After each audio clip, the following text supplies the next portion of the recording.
Talk here on Fire 107.7 FM. I am your host, Angie, and of course, I would like to send greetings. Hope you guys are having a really wonderful day. But I want to send greetings to all of my listeners, namely those of you joining us on the WhatsApp platform. Facebook platform. Good afternoon to you. Welcome to the broadcast. Those of you joining us on the 107.7 FM frequency on your radio, good afternoon to you. Thank you for joining us. Lovely to have you here this afternoon. And those of you joining us on the Fire FM 107.7 link. Good afternoon and welcome to the broadcast. Before we begin, guys, today's Monday, February 2nd, 2026. I really want to send special greetings to the Shastney family, and by that I'm speaking of the leader of the opposition, Mr. Alan Shastney, and his family, but especially to his father, Mr. Michael Shastney, who I'm told had to deal with a really scary situation, a very serious health scare recently. But the Shastney family did release a statement this morning, and in it they are saying that Sir Michael, the scare was not as serious. That's why they call it a scare. It's not his condition is not as serious as what the doctors in St. Lucia led him to believe. Of course, he got the diagnosis. The family airlifted him to Miami, and there he was further diagnosed, and it turns out that he does not have cancer as he was told, or as it was believed when he was examined by the doctors in St. Lucia, and that the family says that he is resting comfortably. And we wish Sir Michael a speedy recovery. This gentleman has been a prolific businessman, a stalwart in our business community here in St. Lucia. Everybody knows Minville and Shastney has been a fixture in our business landscape. They've provided St. Lucians with so many job opportunities, so many business opportunities over the years. These people have been there at almost every step in the development of our country, namely our business sector and especially the tourism sector. Because you would recall that Minville and Shastney, through Air France, they were the ones who brought the Cunard line, very first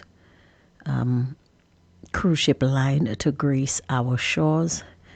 So we do owe Sir Michael a debt of gratitude. He has worked diligently in building up the business landscape in St. Lucia, and that's not forgetting all the business owners that he has mentored over the years and helped. So we send warm greetings to you, Sir Michael Shastney, and we wish you a speedy recovery, and that you, while you are aged like fine wine, but there's still a place for fine wine in St. Lucia, guys, don't you think? So we do wish the Shastney family all the best. We wish Sir Michael a speedy recovery, and we also are very thankful to those doctors in Miami who were able to run some additional tests and find out that it was not cancer as it was feared in St. Lucia. So guys, thank you very much for that. Okay, on to bigger and better things. So, the Prime Minister of St. Lucia, uh, the Prime Minister of St. Lucia made an appearance at the Second World Congress on Racial and Ethnic Health Disparities. This event took place from January 27th, so that is over the weekend. Not really the weekend, it ended on Saturday, so it started on Tuesday last week, ended on Saturday. And our Prime Minister Philip JPM made some remarks at that event. And I would really want to share these remarks with you because they have serious implications for our country.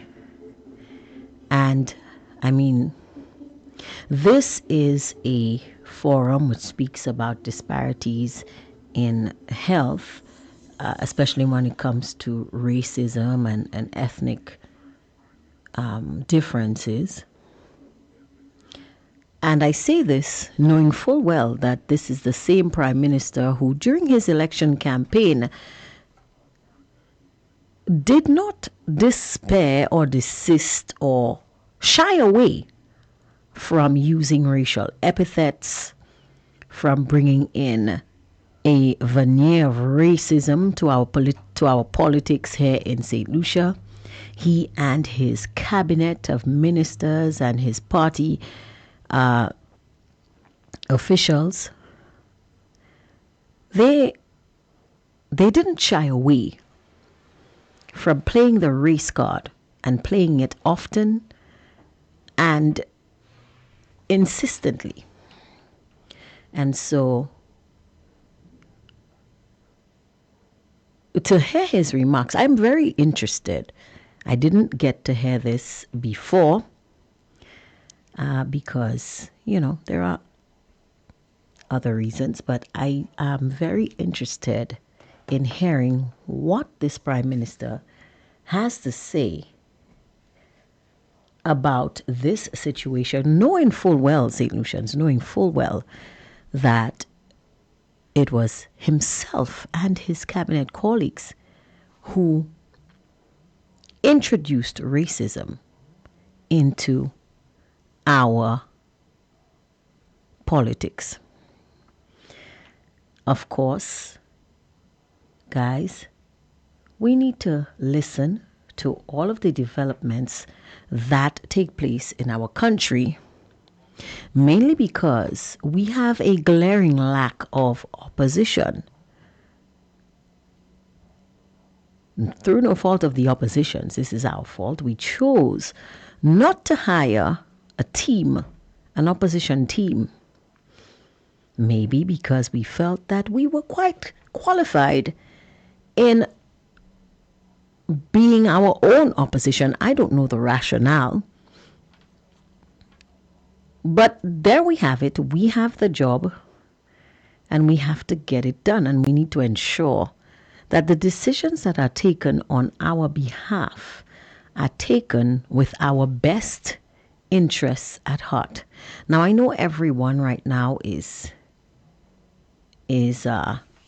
thinking about Uber, the Uber platform, and that is the talk of the day everywhere. Some people are saying, well, Uber will bring in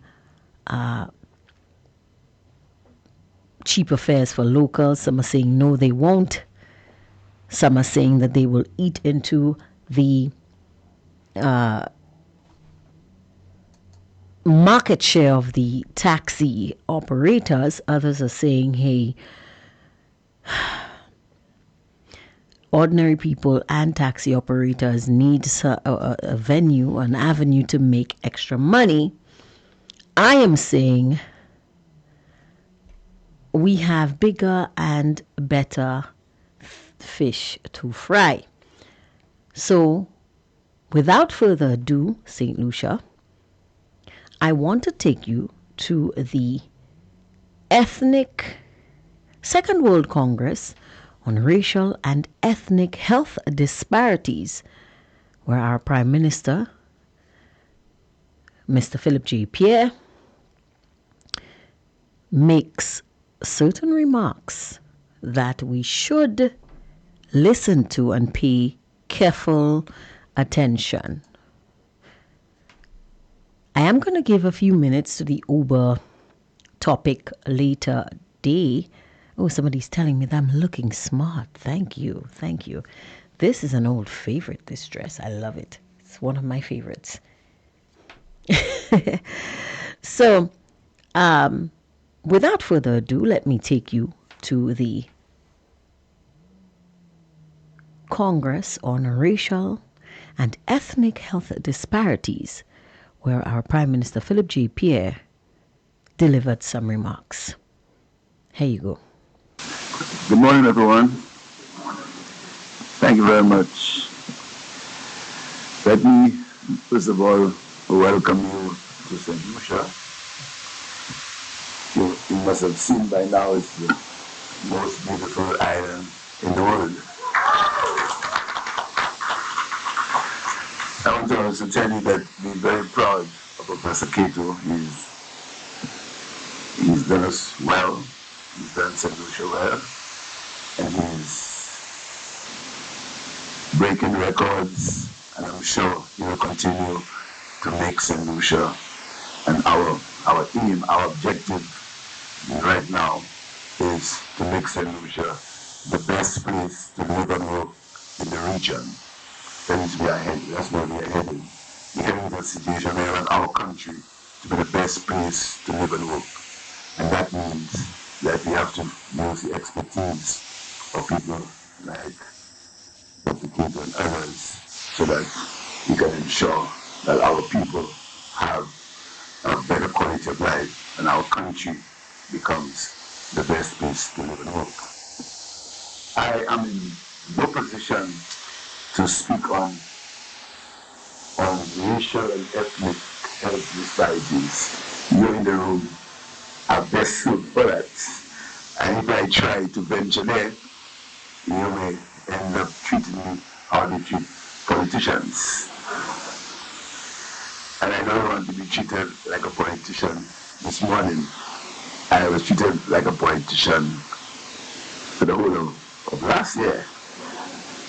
And I was successful. So I hope I don't need to be treated like a politician this morning.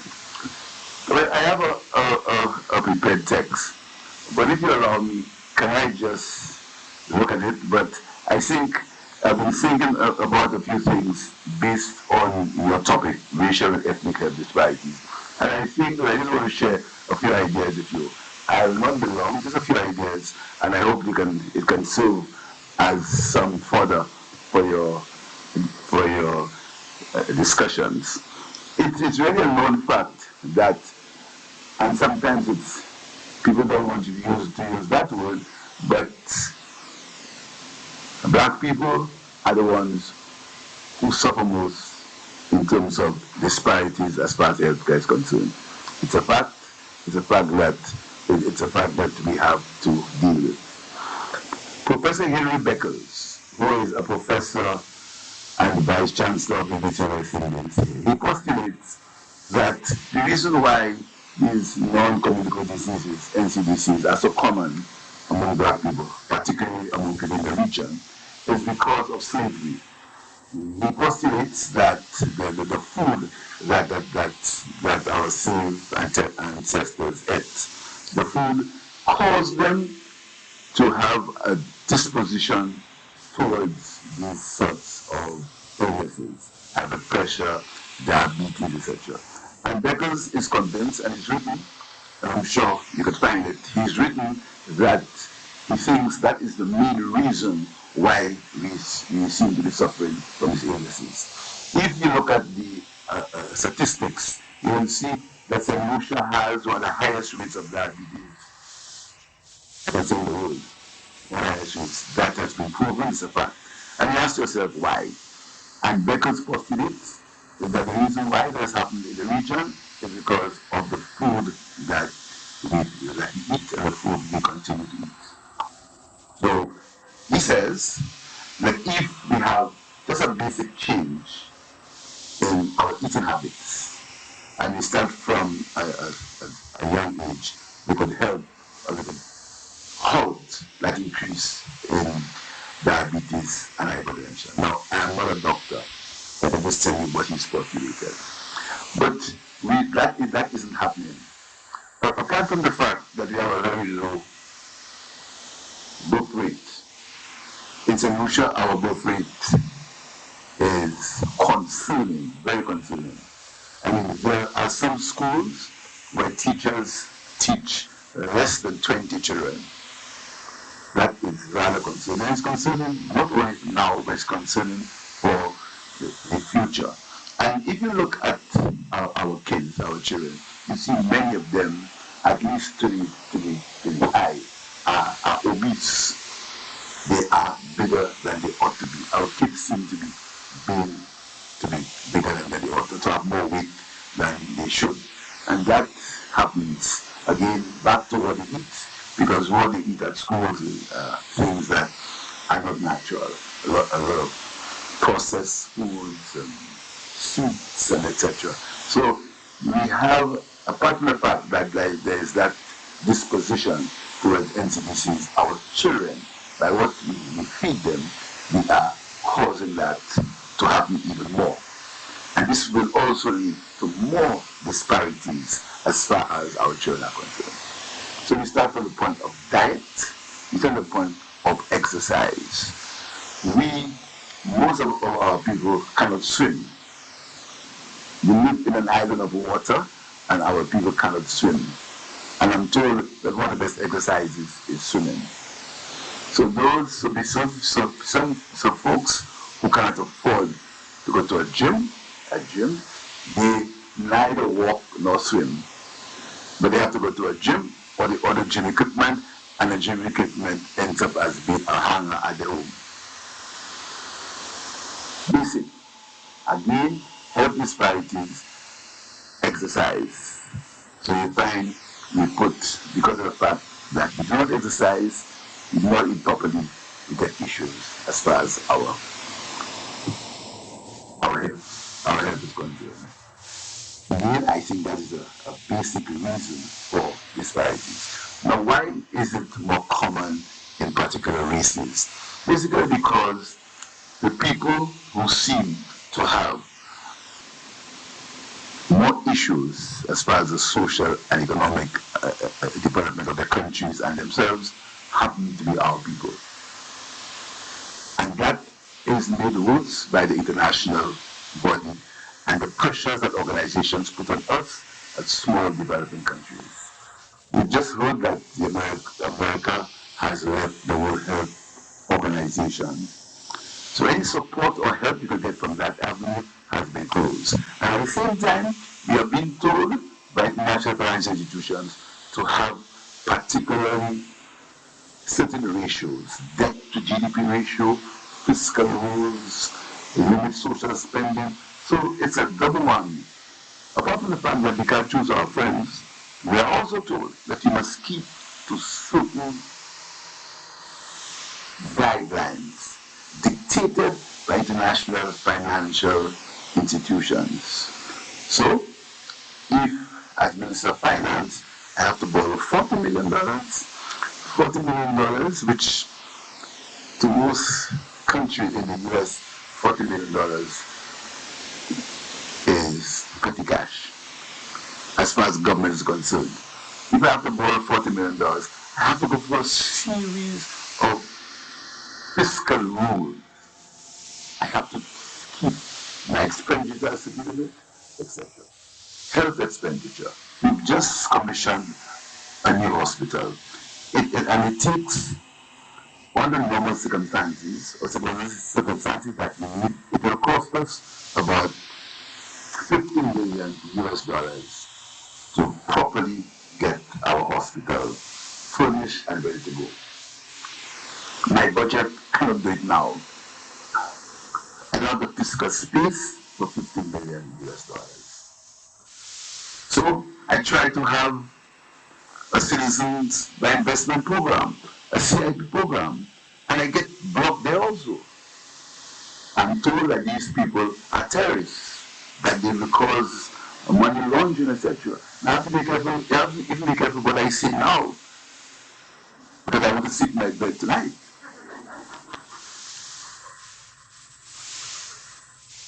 So it's a.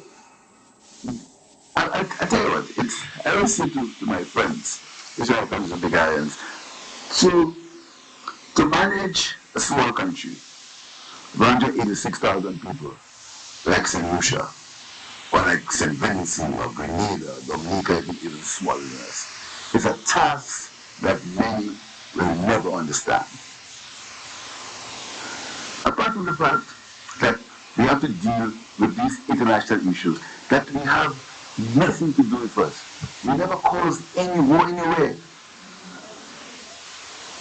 We never caused any war in any country.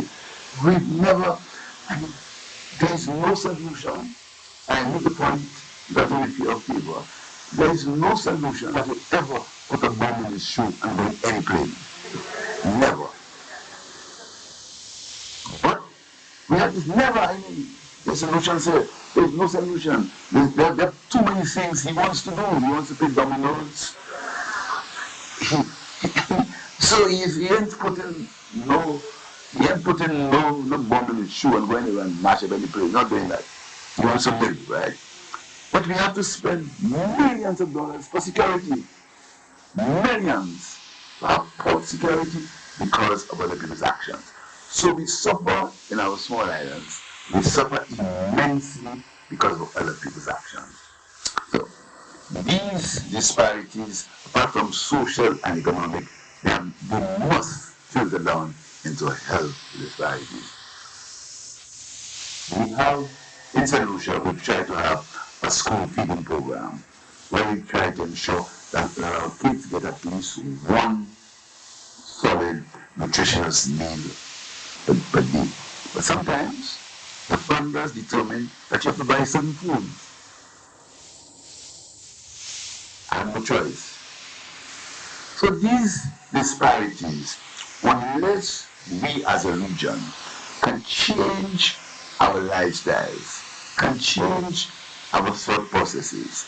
I have been very bullish recently on water harvesting.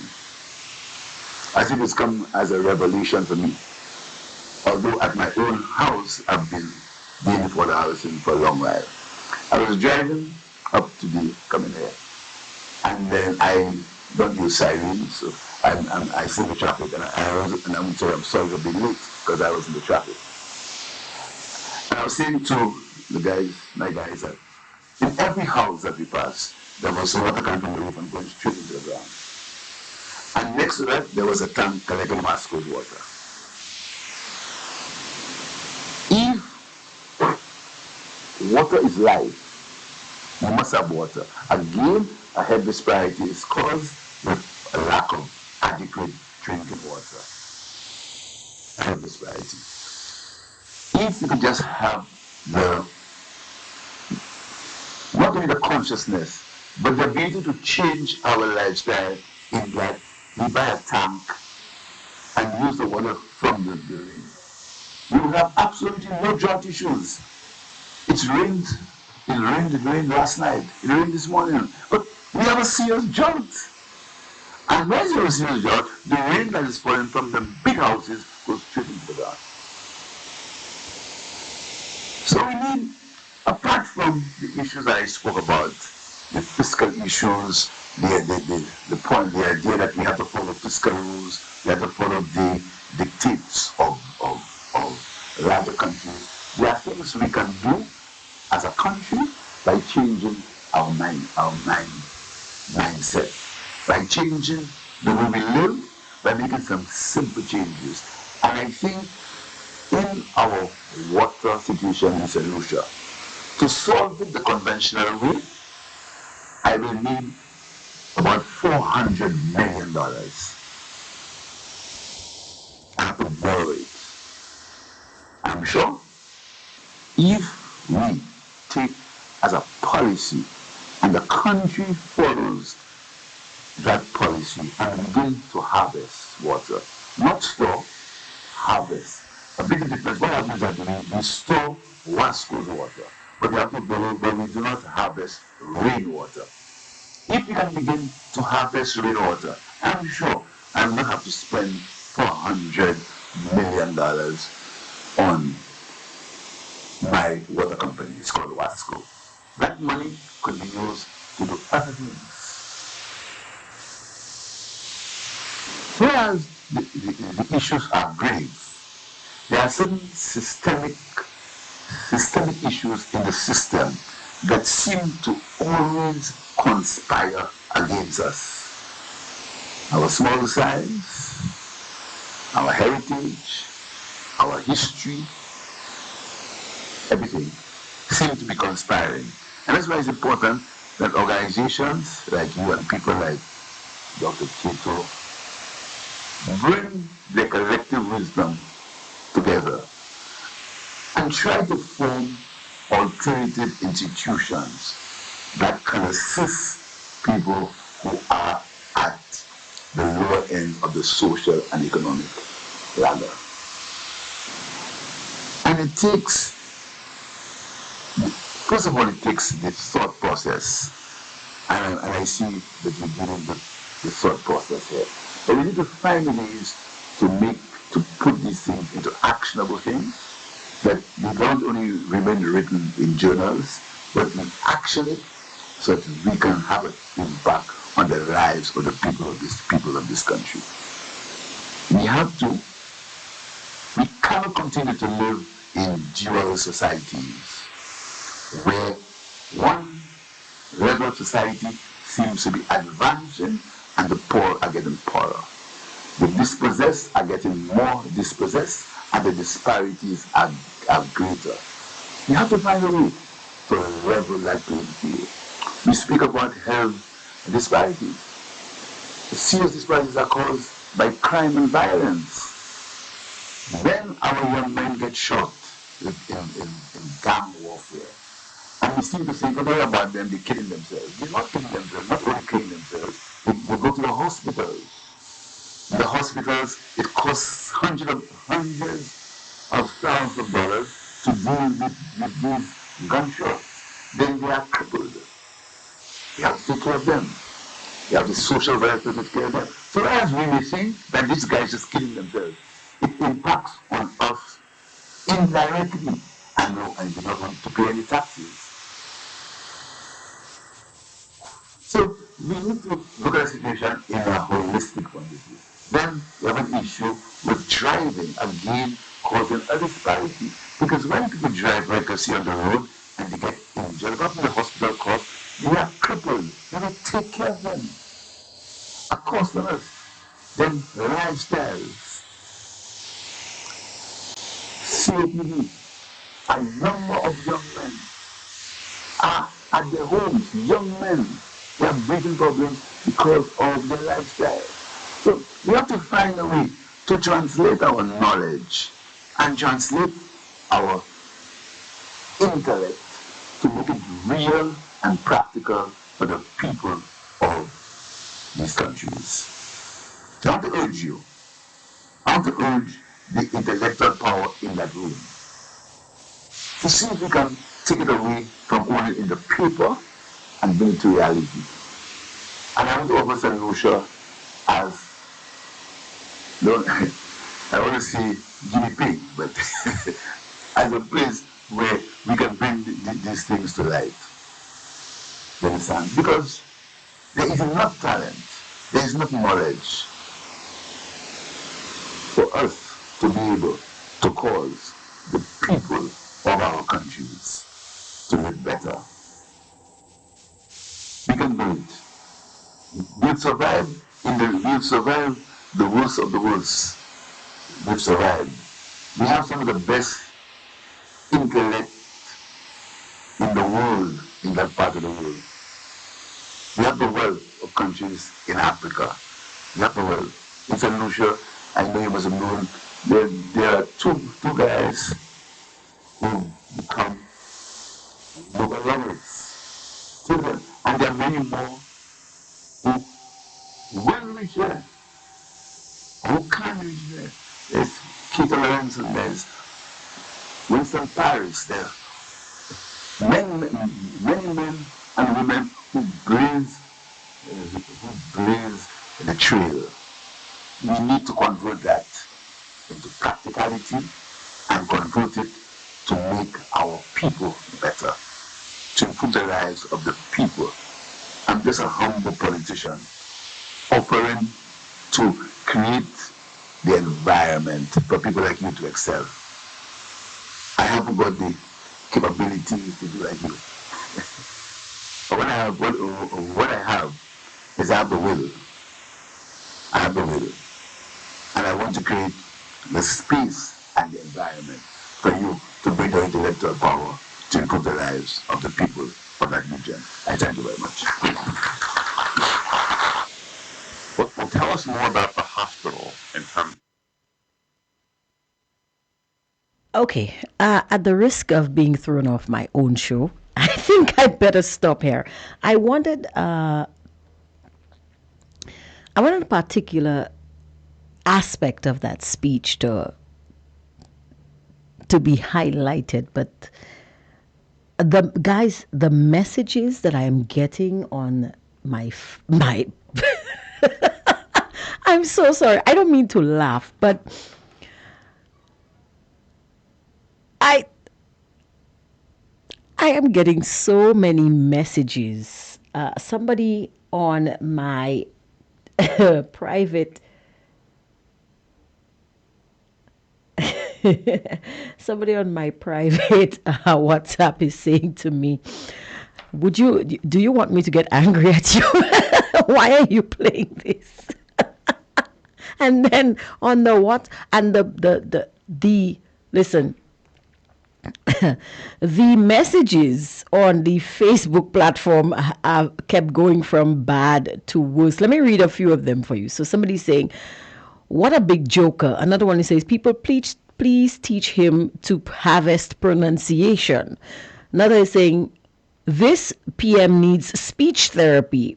Another says, "He bought the election and now it's too hot for him to deal with." Another says, and the government members are getting richer while we are getting poorer. Philip, please, what is going on with Philip J. Pierre? And the list goes on. Somebody says, "My God, what a potato seed." Another says, "Angie, I'm going to bed. Enough is enough." Another says, "Call the fire engine to wet me out." Guys, I am not making this up.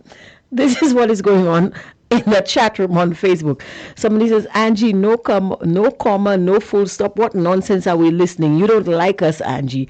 Another says, "Angie, please stop." Another says, "I don't want to hem it again." Another says, "Oh wow, if it was Shas using that word guinea pigs, St. Lucians would be all up in the air, right?" Another says, "Philip, what are you saying?" Somebody says, "I am lost." Somebody says, "Well, look, the PM is living in the twilight zone." Another asks, "Angie, is this a pre-independence speech?" Somebody says, "By the way, I realized that this man used a religious song as his theme song from the last election. The Bible says that." Oh, oh my God. Guys, come on now. Hey, this is the prime minister that we have. You guys cannot keep just bashing me every time I play a speech from the man. You guys just. Another says, the Bible says that the Heavenly Father hates a lying tongue. Me, PM, you have proven to us that you are comfortable with supplying us with lies and foolish talk. Another says, everything is a joke for Philip. What are they clapping for? I'm all confused. Another says, listening to PJP is giving me back spasms. Somebody else is saying, I'm confused. Somebody's saying people are actually clapping. Another says, good. I listened, Angie, but I suffered. Somebody says, I almost fell asleep. My God. The WhatsApp platform is not any better, guys. I swear one of these days, these people are going to kick me out of here. Somebody is saying on the WhatsApp, good afternoon, Angie. Is this a Philip Pierre program? Oh, my God. So, I don't know. I have told you guys before. I don't know how to explain it to you again. Every time the Prime Minister is asked a question, it's the answers just go from bad to worse to more worse. If there's something even more worse, ah, my God, it is just horrible. But let's try to assess and unpack some of what he was supposed to say. I know as a journalist, my job is to say what he says and deal with what he says, but you guys, you just don't want to hear what he says. Okay. So I did tell you that this forum was a World Congress on racial and ethnic health disparities. It was chaired, of course, by St. Lucian doctor, world-renowned surgeon. This man is doing great things. He was just knighted last year, I think.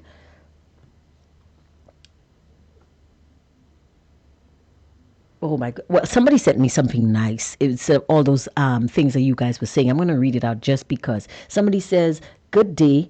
Your face looks pretty today. Not that it's not pretty every day, just as if it looks prettier today." You see, you guys are being so mean to me. Somebody loves me out there. Good afternoon to you. It's coming from my cousin, though.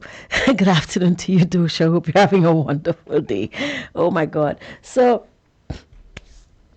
and I have to give love to my friend, Mr. Raymond, out there in the cold, and is really mad at me because he says that I keep playing the Prime Minister. But guys, I don't have a choice. This is, whether we like it or not, this is the Prime Minister that we were given. This isn't my fault, guys. I'm just working with the tools that I have. Now, Dr. Cato Lorenzen, he is a St. Lucian living in the States, working on some of the most groundbreaking surgeries and medical techniques. I think the latest project that he is dealing with is attempting to regrow bones. Really groundbreaking stuff. And I think I might be wrong, but I believe the athlete Asia Lorenzen might be his daughter, but I'm not sure about that. I am I'm thinking it's the same family. So Dr. Cato Lorenzen, he has been working with a hospital in the United States. Not sure if it's Boston or wherever he is, but he's based at that hospital, and he has been using his influence to look for medical training opportunities for St. Lucian students. So he's been working on a link between, I think it was Arthur Lewis Community College and this university over there in the States to help train St. Lucian medical students in groundbreaking medical procedures. And as part of all of his work, just really wanting to give back to St. Lucia and to link St. Lucia to the world when it comes to healthcare, he chaired this meeting on racial and ethnic health disparities. Now, what that is supposed to mean, I'm sorry, guys. I'm really sorry for playing you the Prime Minister's remarks, but none of what he said was even remotely related to what the topic should have been. You see, health disparities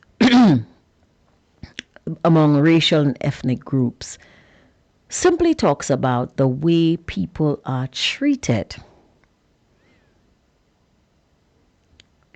when they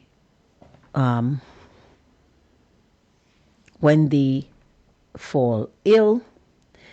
And it also, to some extent, to a larger extent, speaks about the different health issues that persons of different ethnic backgrounds face.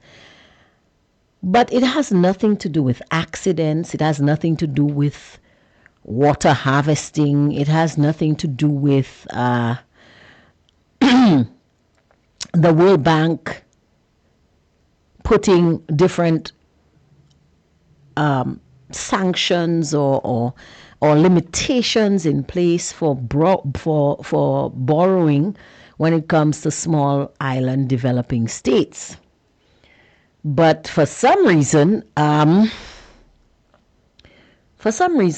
which I am very confused about, the Prime Minister decided to speak about all of these things which have absolutely nothing to do with what the forum was about. And what kills me is that he did say that he had a prepared speech. Just read your prepared speech. Why go off on a rant speaking about everything that has absolutely, and some of the things that he said, people, my goodness, I know what we're dealing with this Prime Minister, but I really didn't expect him to do that. Now, what I wanted to highlight in all of this, because afterwards there's an answer, question and answer portion. And I guess this is where he makes the statement that I think we on Hardtalk today, that the statement I really wanted us to examine. You see, Prime Minister Philip J. Pierre has decided to, somebody says he's trying to make the audience feel sorry for him. Why would he need the audience to feel sorry for him? That's for another show.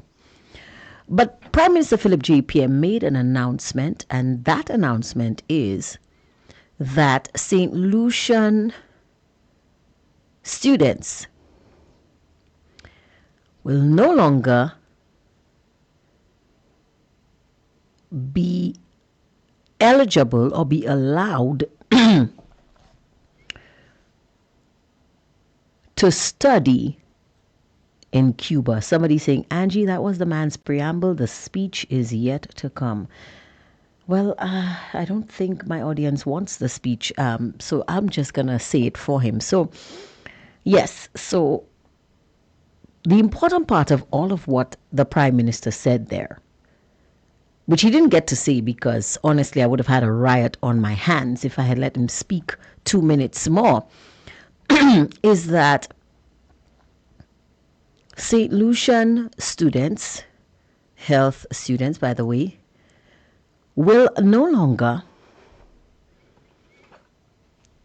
be allowed or take advantage of the Cuban medical training program. Now, you guys know that for a number of years, ever since I was a little girl, back in the 80s, we had this medical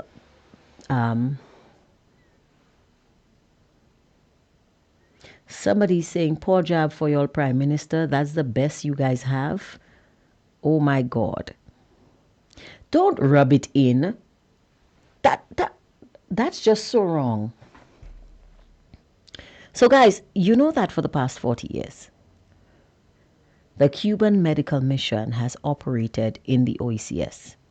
In St. Lucia, it started with eye clinics. You would recall that there used to be this time of the year when I think just before school reopens, during the summer, the Cuban Medical Mission would show up, and these guys would hold this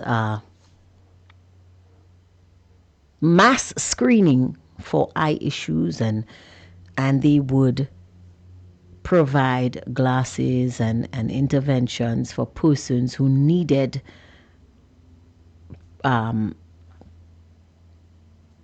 medical intervention when it comes to their eyesight.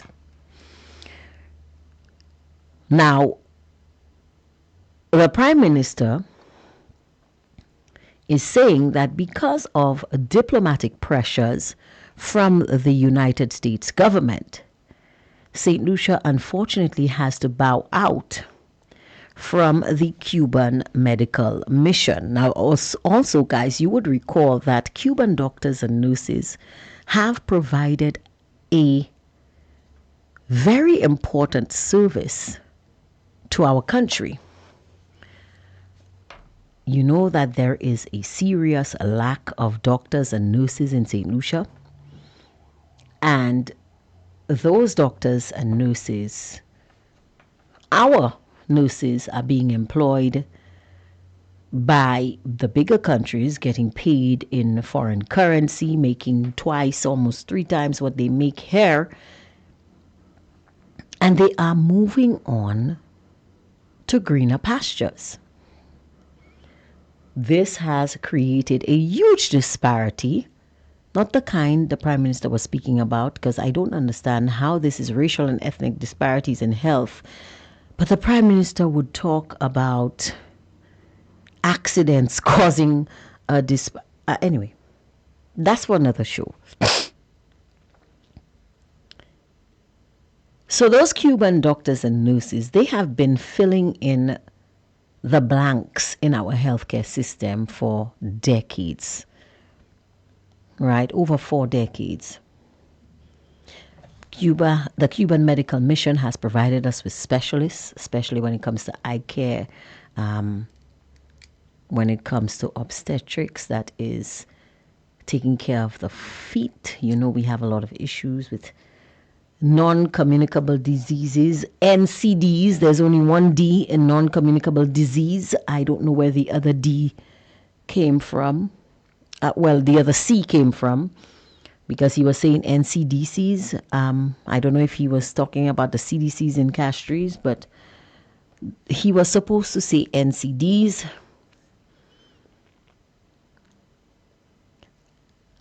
And they've been providing us, especially during the COVID-19 pandemic. It's well known that St. Lucia would not have been able to weather the storm of COVID-19 as well as we did if we did not have the support of the Cuban medical mission. But the Prime Minister is here talking about CIP, which I really don't understand what CIP has to do with racial and ethnic health disparities. But I think what he's trying to imply is that he is being treated unfairly by the government of the United States. Somebody here is saying Antigua's government sent back all the Cuban doctors. So we have a call on the line right away. Good afternoon to you, caller. You are on the air. Good afternoon. Hi, could you turn down the volume of your radio, please? Yeah, turn it down here. Good afternoon. Hi, could you turn down the volume of your radio, please? Yeah. Yeah. We see what that caused. Okay. Yeah. Good afternoon again. Good afternoon to you, Mr. Bermuda. I haven't heard your voice in a while.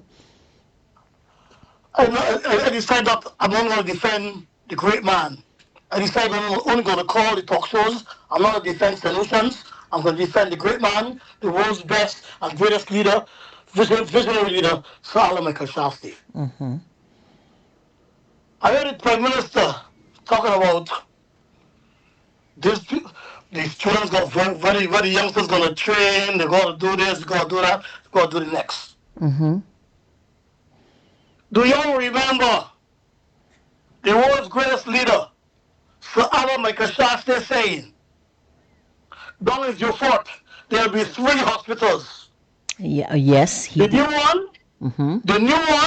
the bottom floor for locals, the top floor, it will have tourism for the foreigners. Yes. Did he say that? Yes, he did. And he went on to say, the old St. Jude's would be a training ground.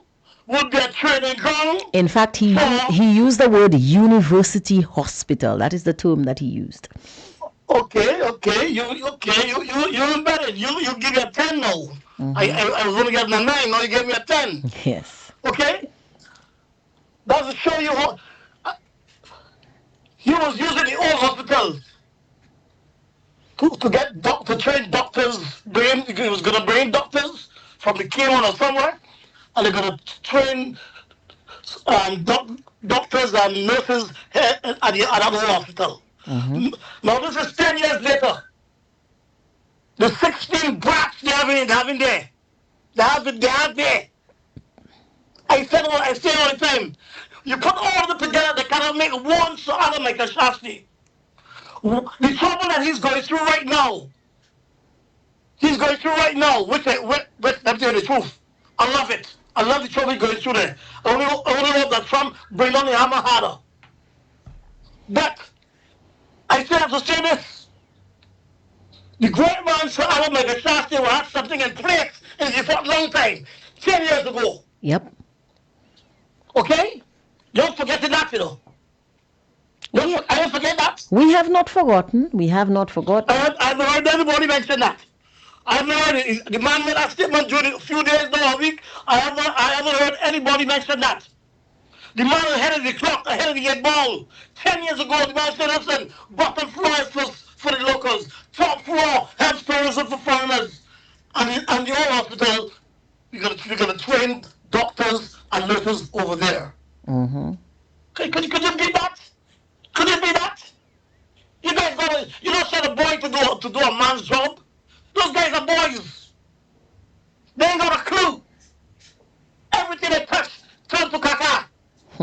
Everything they touch. The difference with the great man is that he takes caca and turns it to chocolate. That's what he does. And let me say this to you. If he was the leader, what Donald Trump is doing to St. Lucia right now, he wouldn't do it. The great man can sit down with Donald and get that, make him reverse that ban, reverse that, because you know why? He's a respected man. When he speaks, the whole world listen besides solutions. Okay? It will be different. Solution will not be in that predicament today. It will be different. I hear people saying, oh, no matter which prime minister. Which prime minister? None of these guys in there cannot talk to Donald Trump or the minister of secretary of state, those kind of guys, or France and those kind of guys. They can't talk to those guys. They can't get no decision reverse. They don't want to hear them. You need a man as a leader that is respected, that one that people's going to give an ear to. Nobody's going to listen to me. The man bring a chick there or take it down there. No, put that oil down there. Put that oil in St. Lucia. The government had no say. St. Lucia government had no say. Could say, no, don't bring it. Yes, bring it. Had no say in that. Well, the prime minister said that was. Hold on. The prime minister said that this was a commercial decision between Buckeye, and it had absolutely nothing to do with the government of St. Lucia. Just clarifying. I am simply repeating what he said. Yes. I would like Buckeye to go and say he taking some oil to America. I said something got nothing to do with that. Or the U.S. government ain't got nothing to do with that. You really believe that guy's all this nonsense, man? No, I'm not. I didn't say I believed him. I said I'm simply repeating what he said. He had no say. He had no say. No say whatsoever. Bottom line. He can tell some, no, don't bring it, or don't bring it. He had no say there. That's when somebody disrespect you, have no respect for you. Yeah. You think someone treat the great man like that? He's sure he never have no respect for that man. Think like, oh, put it down there in Calisat, man. Don't ask that man no questions. Just take it and put it down there. I agree with Trump. I agree with him. If you keep on putting garbage in your government, in the House Assembly, that's the way you're going to get treated. That's where you get a lot more to come, you know. Trump it down with all that, you know. Oh, Trump ain't trust never me, done I yet. know. Trump ain't never done. That's just the appetizer. That's just the appetizer. The Don't main, talk about your the sovereign the state and main sovereign that. course, the main course is yet to come. And let me say this to you too. Let me say one more thing I say to you. I have a friend. I had a friend. He passed away now. And I was one that always to big up the Cuban doctors. I used to say the Cuban doctors, they're this, they're that, they're the best in the world, and blah, blah, blah, blah, blah. You know what the guy said to me? He said to Flex, listen to me. This what you heard people saying? That's a whole, that's a whole pile of wash. These guys are not good people like they are. I can tell you things those guys do, but I guess he told me something. And I said, what?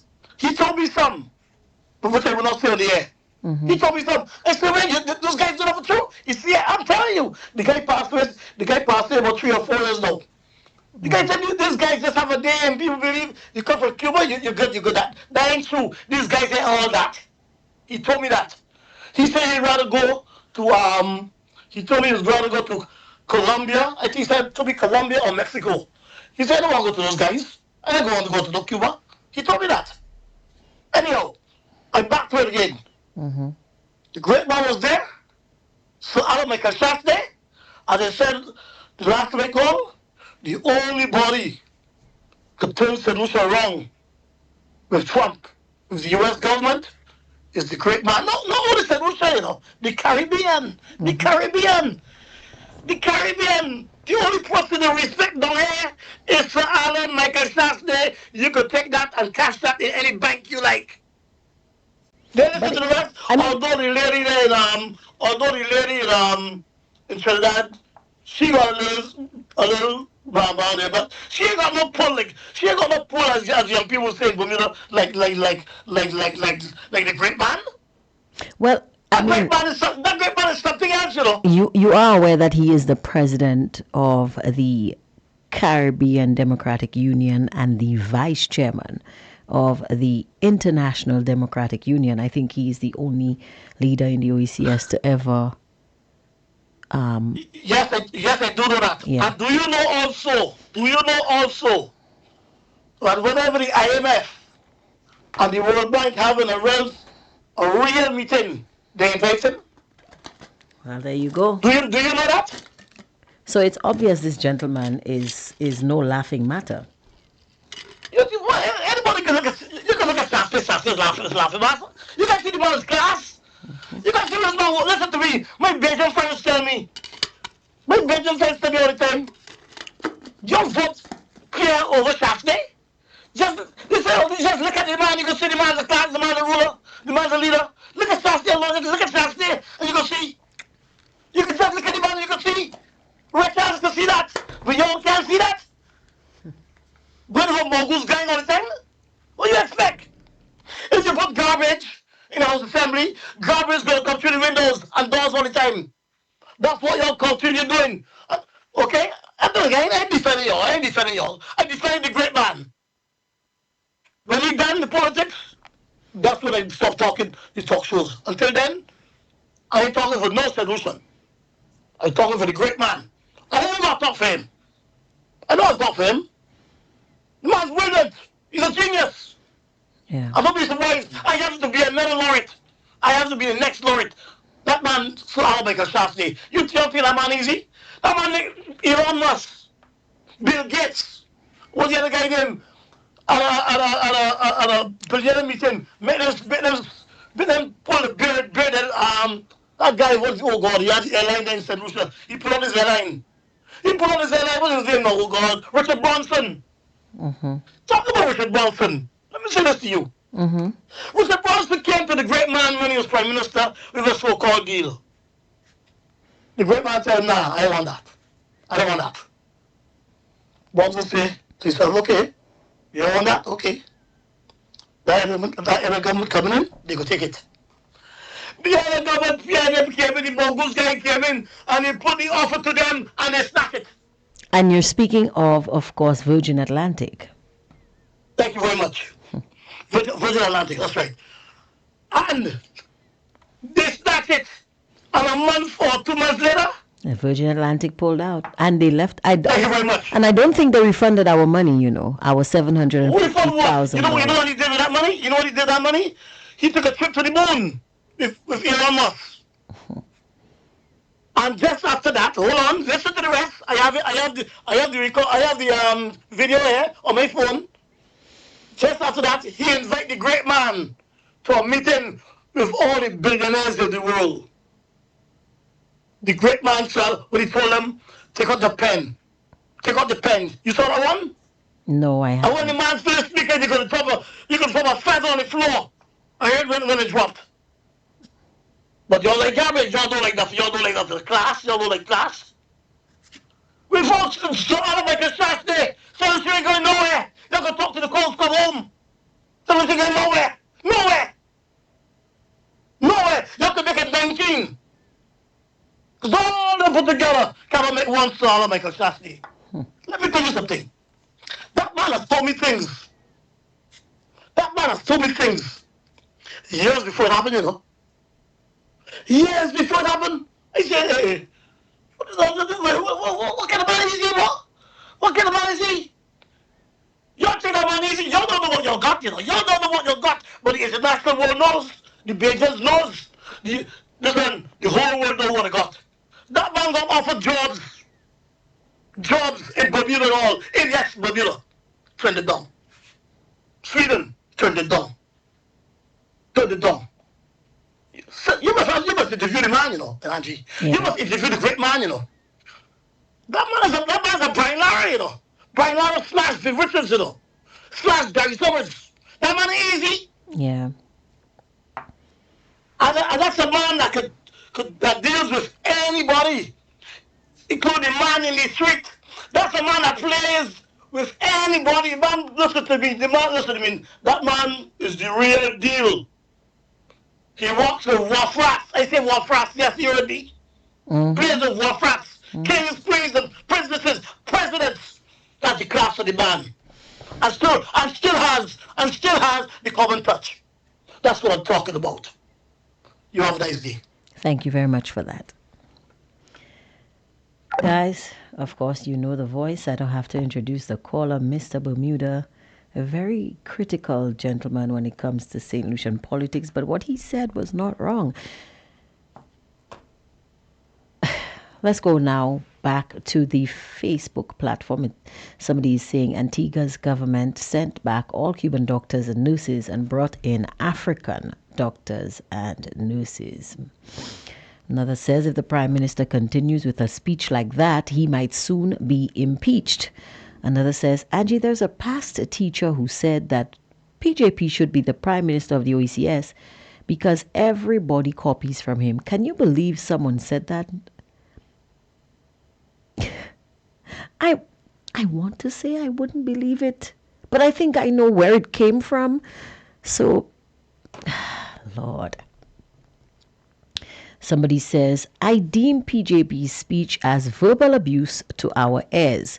Wow, that's strong words. Some suffered silently whilst our blood pressure got higher. A prime minister can't stay on one topic.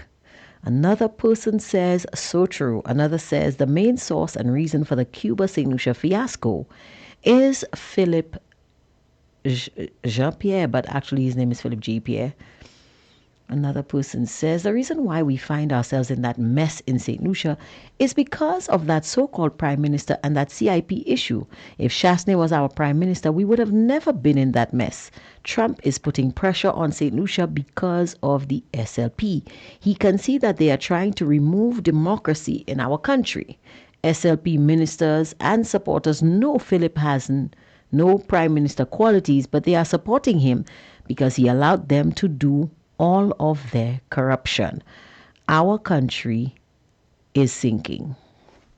Somebody else says, Shas, we love you. Another says, oh yes, so true. Somebody is saying, Mr. B, I agree with you. Another says, Mr. Bermuda in the house.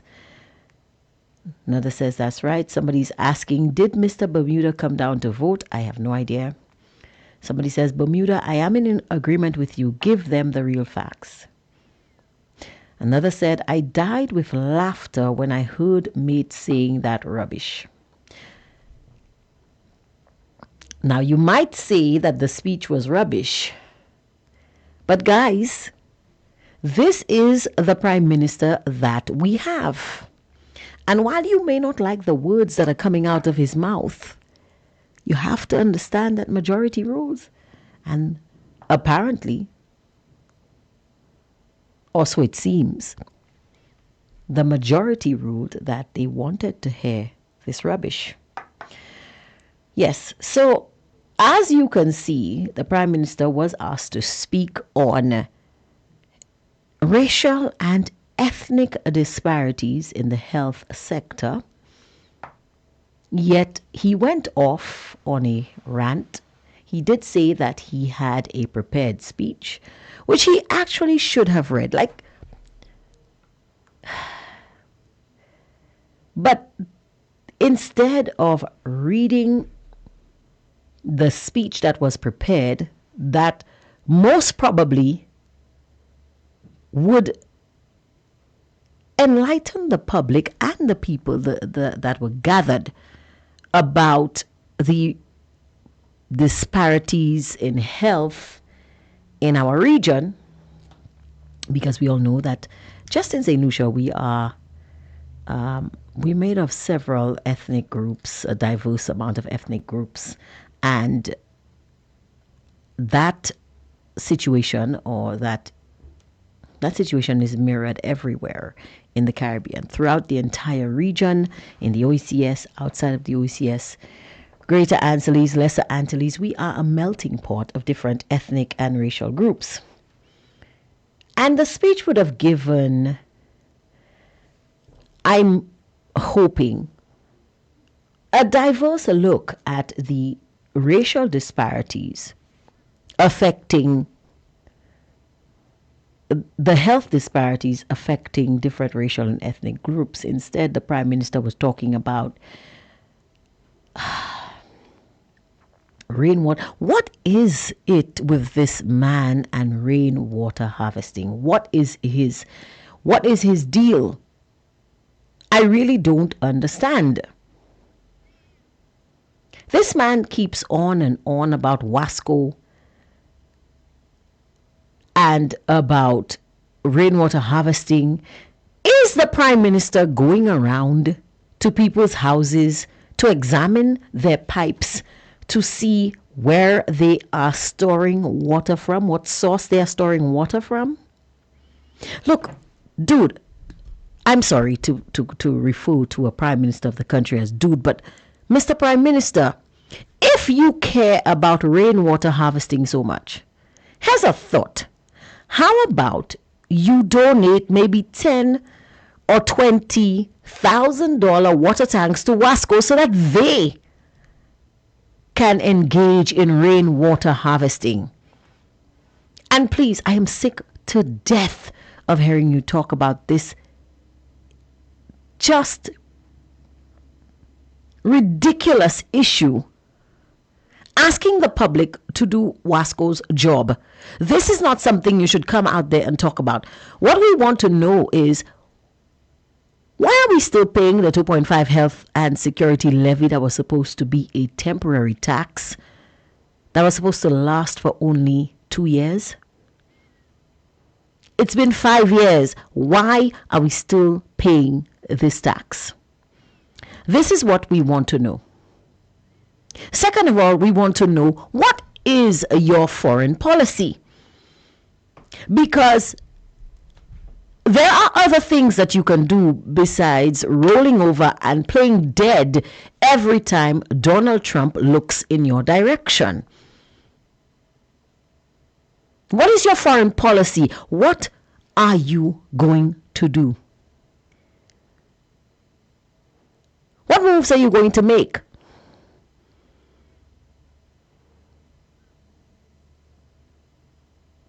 You're talking about rainwater harvesting when the sky is falling.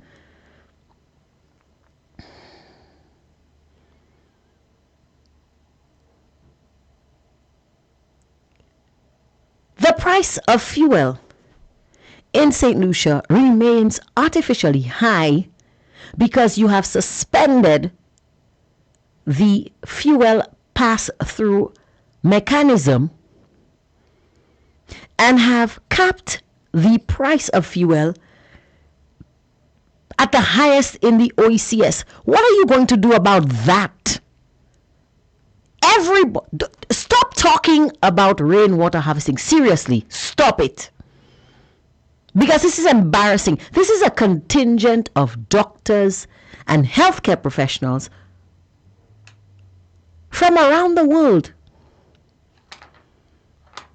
headed by Cato Lorenzin, a well-respected surgeon, St. Lucian surgeon in the United States. This man is respected throughout the world.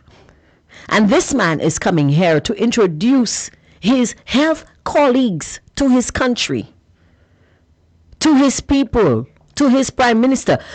And you're embarrassing the man, talking all kinds of foolishness about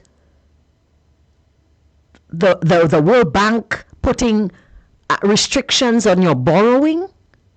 Of course they're going to put restrictions on your borrowing, sir. You have no economic policy. You were asked just last week, what is your fiscal policy for the coming year? Your response was taxation. That's not a policy. That is not a policy. Guyana was once the poorest country in the region. Guyanese people were leaving the country in droves, migrating to St. Lucia and the rest of the Caribbean in search of a better life. Guyana struck oil. And they got a bad deal. But President Ali has not let that stop him. What did he do? The Guyanese government invested in agriculture. Simply put, oil is a non-renewable resource. Agriculture is a renewable resource. They took the money from the non-renewable resource and invested it in the renewable resource. And now Guyana does not import any of the foods that it needs. In fact, Guyana is the only country that I have heard of. They may be the only country in the world, and that is debatable, but it may very well be that Guyana is the only country in the world. They're definitely the only country in the region who produces 100% of their food. Their food import bill is so low, the lowest in the region. Maybe they import specialty foods, maybe. Where is the progress? Now, for the entire last term, for the entire last term, they had this theme for everything, du vent ensemble. I'm starting to believe that the theme should be changed to du vent derrière ensemble. And they are calling for the leader of the opposition. Why? Why? Didn't the Prime Minister say that he was aiming for 17 knot? Isn't that what he said? Everybody's out there with a flashlight searching for the leader of the opposition. Where is Shas? But that's the same white man y'all didn't want.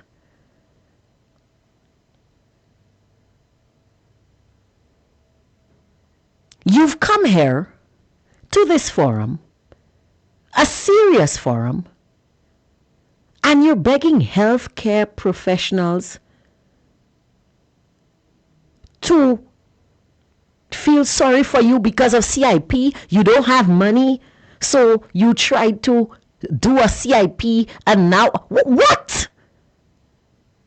What kind of foolishness is this?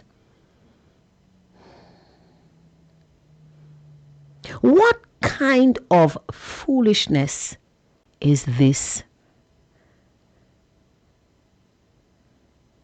Is that why we hired you? Is that why we are paying you so much of our hard-earned tax dollars? Where is the investment, guys?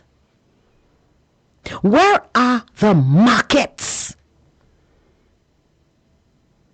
Why aren't you you want to send the Minister of Agriculture to look for sweet potato seeds? How about you send her to find a market for the food that we have growing and falling down on the ground and being wasted in St. Lucia?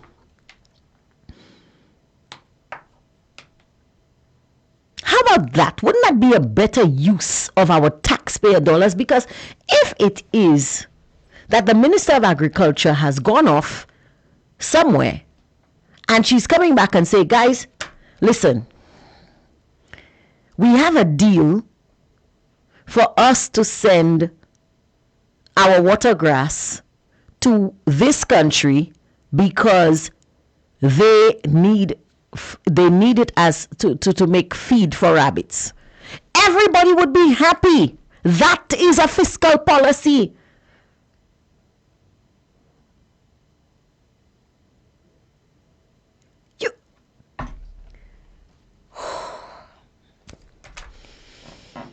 I'm going to turn my attention to the Facebook platform. It says here, folks, can't you guys see another levy is about to strike the people of St. Lucia? Not another levy, listener. What I think is coming is a hike in the price of water, sending the cost of living upwards again. Somebody says he forgot about eating green fig and now asking us to harvest rainwater. Ha ha ha. Every time this man opens his mouth, St. Lucia takes 12 steps backward. Every time. Wasco is the company charged with providing safe drinking water to the St. Lucian public, not St. Lucian citizens. Wasco, the water and sewage company. So if Wasco is having an issue collecting water from the rivers and streams around the island, it is raining every day. Innovate and collect rainwater and augment your collection that way. Don't come and ask me, who's already spent hundreds of dollars hooking my pipes up to your network, because you do know that if you want to get a Wasco connection, you now have to spend the money and do the plumbing at your house and bring it to the point where it connects to Wasco's main line, and then Wasco will just do that bit. You realize that, right? So I have spent hundreds of dollars doing plumbing, paying a plumber to do work at my house. You've come and you've connected it with a meter to your system, and I still have to go and buy a tank and harvest my own rainwater. How about Wasco, the water and sewage company, does their own rainwater harvesting and leave us alone? We don't have time to harvest rainwater. Our backs are against the wheel. Our shoulders are to the wheel. We are too busy trying to survive in this crushing economic climate. So please, Mr. Prime Minister, stop embarrassing the country. Stop frustrating us.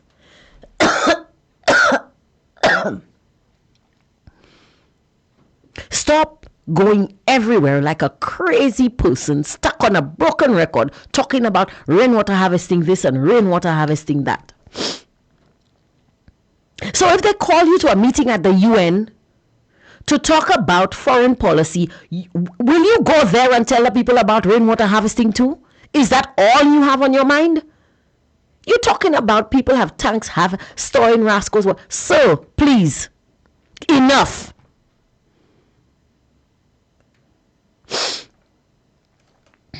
Somebody's saying, no, Angie, they want Shas and Guy to ask the questions for them. Another one is saying he's using water as an excuse to implement another levy on our backs. Lord have mercy. Somebody says sometimes we have to mind how we speak. The reason is that SLP, I don't think PJP realize he is on social media. He doesn't realize it, really? He doesn't? He doesn't see the cameras.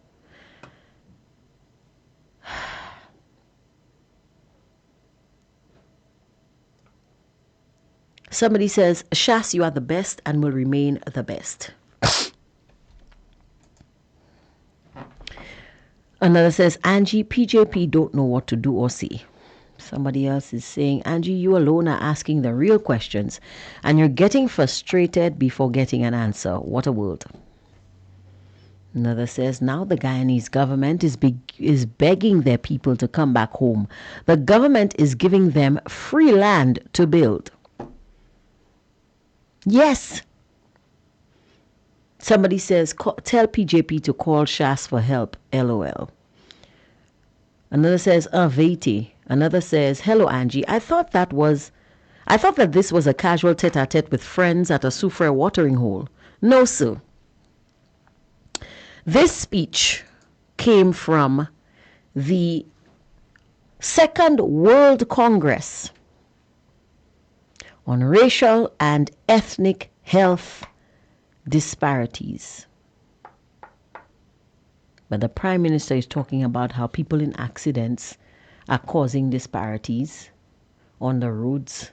He's speaking about rainwater harvesting. He's talking about all sorts of foolishness. Somebody says he should have allowed Musa to give that speech. Another says, tell me about it. If hypocrite was a person, it would have been those asking, where is Shas and Guy?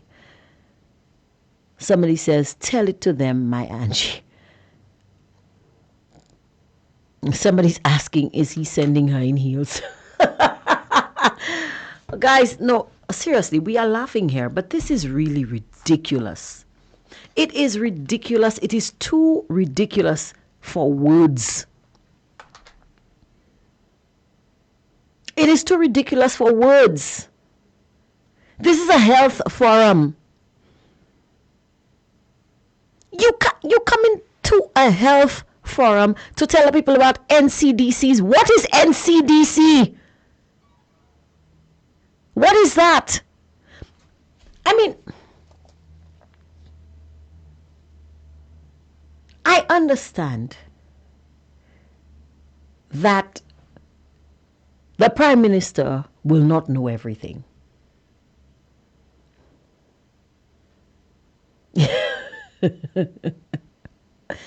The Prime Minister will not know everything. I understand that. I don't expect him to. But the people that know, the people that understand the assignment, they have prepared a speech. All you had to do was open the paper and read. Just read it. At least you would sound as if you know what you are talking about. No. You see, you have to go out there like a macho man. You guys remember this song, or was it an ad? I don't remember. It says, macho, macho man. I want to be a macho man. You remember that back in the 80s? Yeah, that is what Philip J. Pierre wants to be. So he has his hype men around him, telling him all kinds of things that make absolutely no sense, making him believe that he knows what he's talking about. And this is the result. This year, 2025. I'm sorry, it's 2026. Every time this man has opened his mouth, he has said, let's just say that it would be very beneficial for the Prime Minister to walk around with a roll of toilet tissue every time he gives a speech and wipe the corners of his mouth. Because seriously,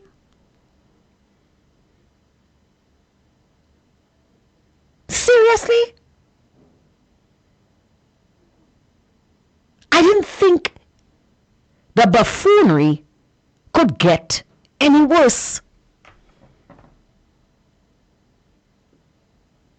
Ask a question. If I was taught at school, if you don't understand, ask a question. Why doesn't the Prime Minister inform himself? Call the people you have at your disposal. You have permanent secretaries. You have healthcare professionals. You have agriculture. You're the Prime Minister of the country, man.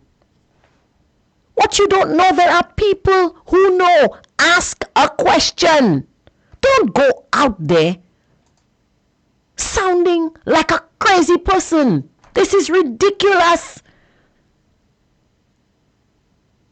Is that what we are paying for? You've spoken. I think I'm just going to read these messages. Somebody says, Angie, PJP failed to tell the people what's going on. He went to the CCJ without a referendum, gave away our ports in silence. Now Trump is telling you what to do, who to talk to, and there's nothing you can do about it. Even that, listeners, the Prime Minister said. He said, did you hear the part where he said he cannot even choose his friends? Did you hear that part?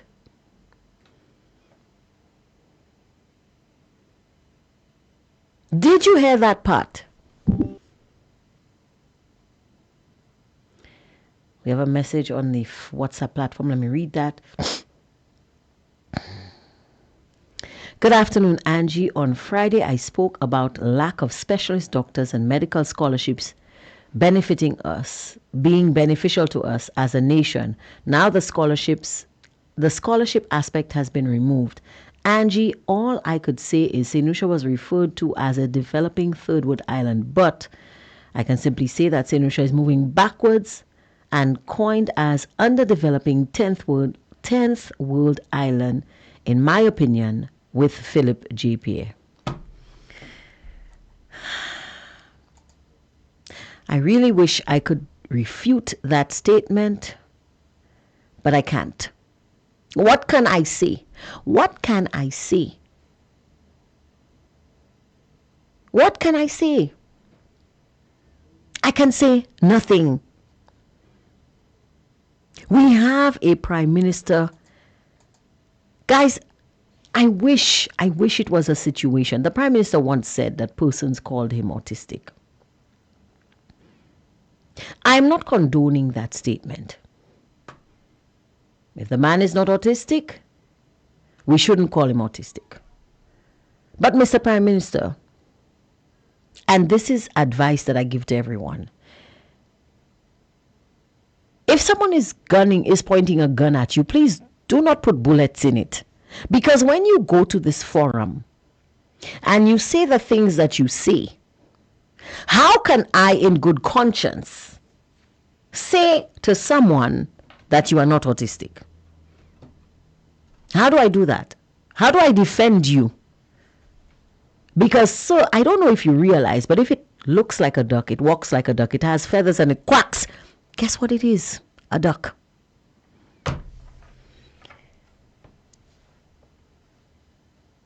Somebody says, I want to know what he will say when there is no rain. Then he will start talking about sweet potato seeds. He'll figure something out. Somebody says, as a St. Lucian, I am ashamed to say we have a very good prime minister to lead the country.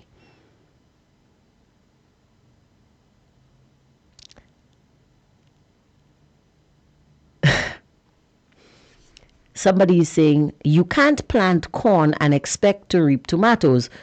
So sad, where's the wisdom, Mr. Prime Minister? Another is saying, so true. Somebody says, did you say toilet tissue? Yes, I said toilet tissue. Another says, he cannot choose his friends and have to be careful with what he says. Another one says, PJP, I urge you to stop embarrassing yourself on national social media, please, because the world is watching you. Another says, and the people who voted the Labour government think they are hurting Alan Shasner and the UWP.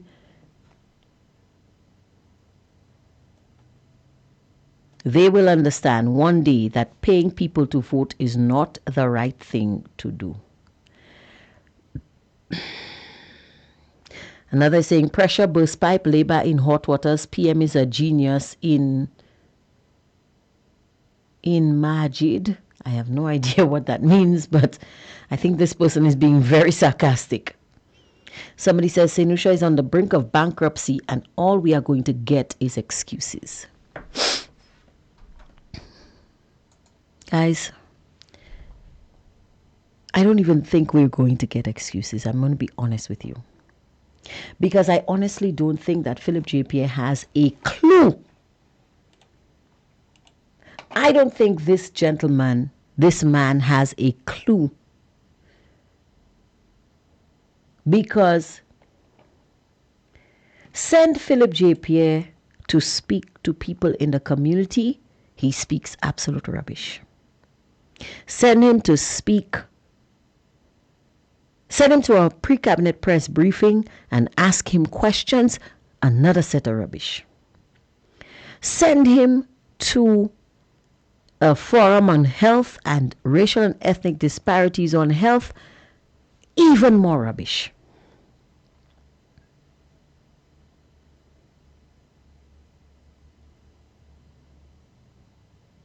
And I don't think this is because the Prime Minister does not understand what he's doing. I'm sorry to say, but I'm beginning to think, because guys, listen, once is a mistake, but twice is a habit. You're telling me that the persons who work in the office of the Prime Minister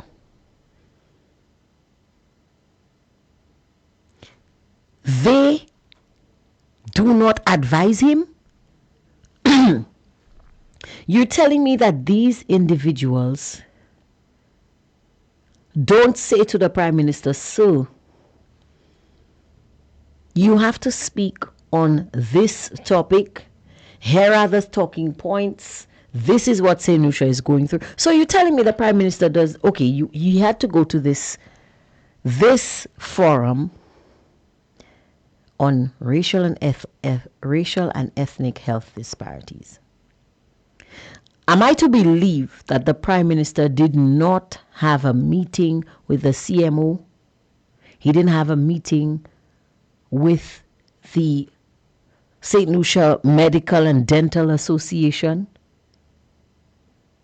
He didn't speak to his personal doctor if he couldn't find one? Nobody? He didn't ask any health professional. Okay.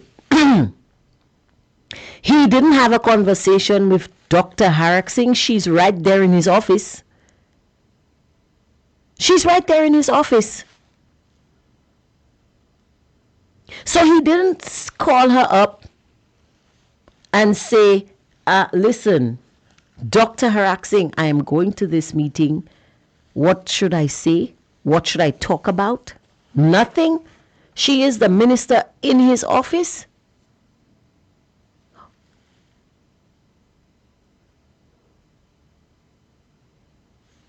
Somebody saying first time he forgot to say in the forum that he won with a large margin. Actually, he did say that. You didn't hear him, but he did say that. He did say he just won. He couldn't get away from it. He had to politic, not even realizing that the doctors and nurses at that forum cannot vote for him.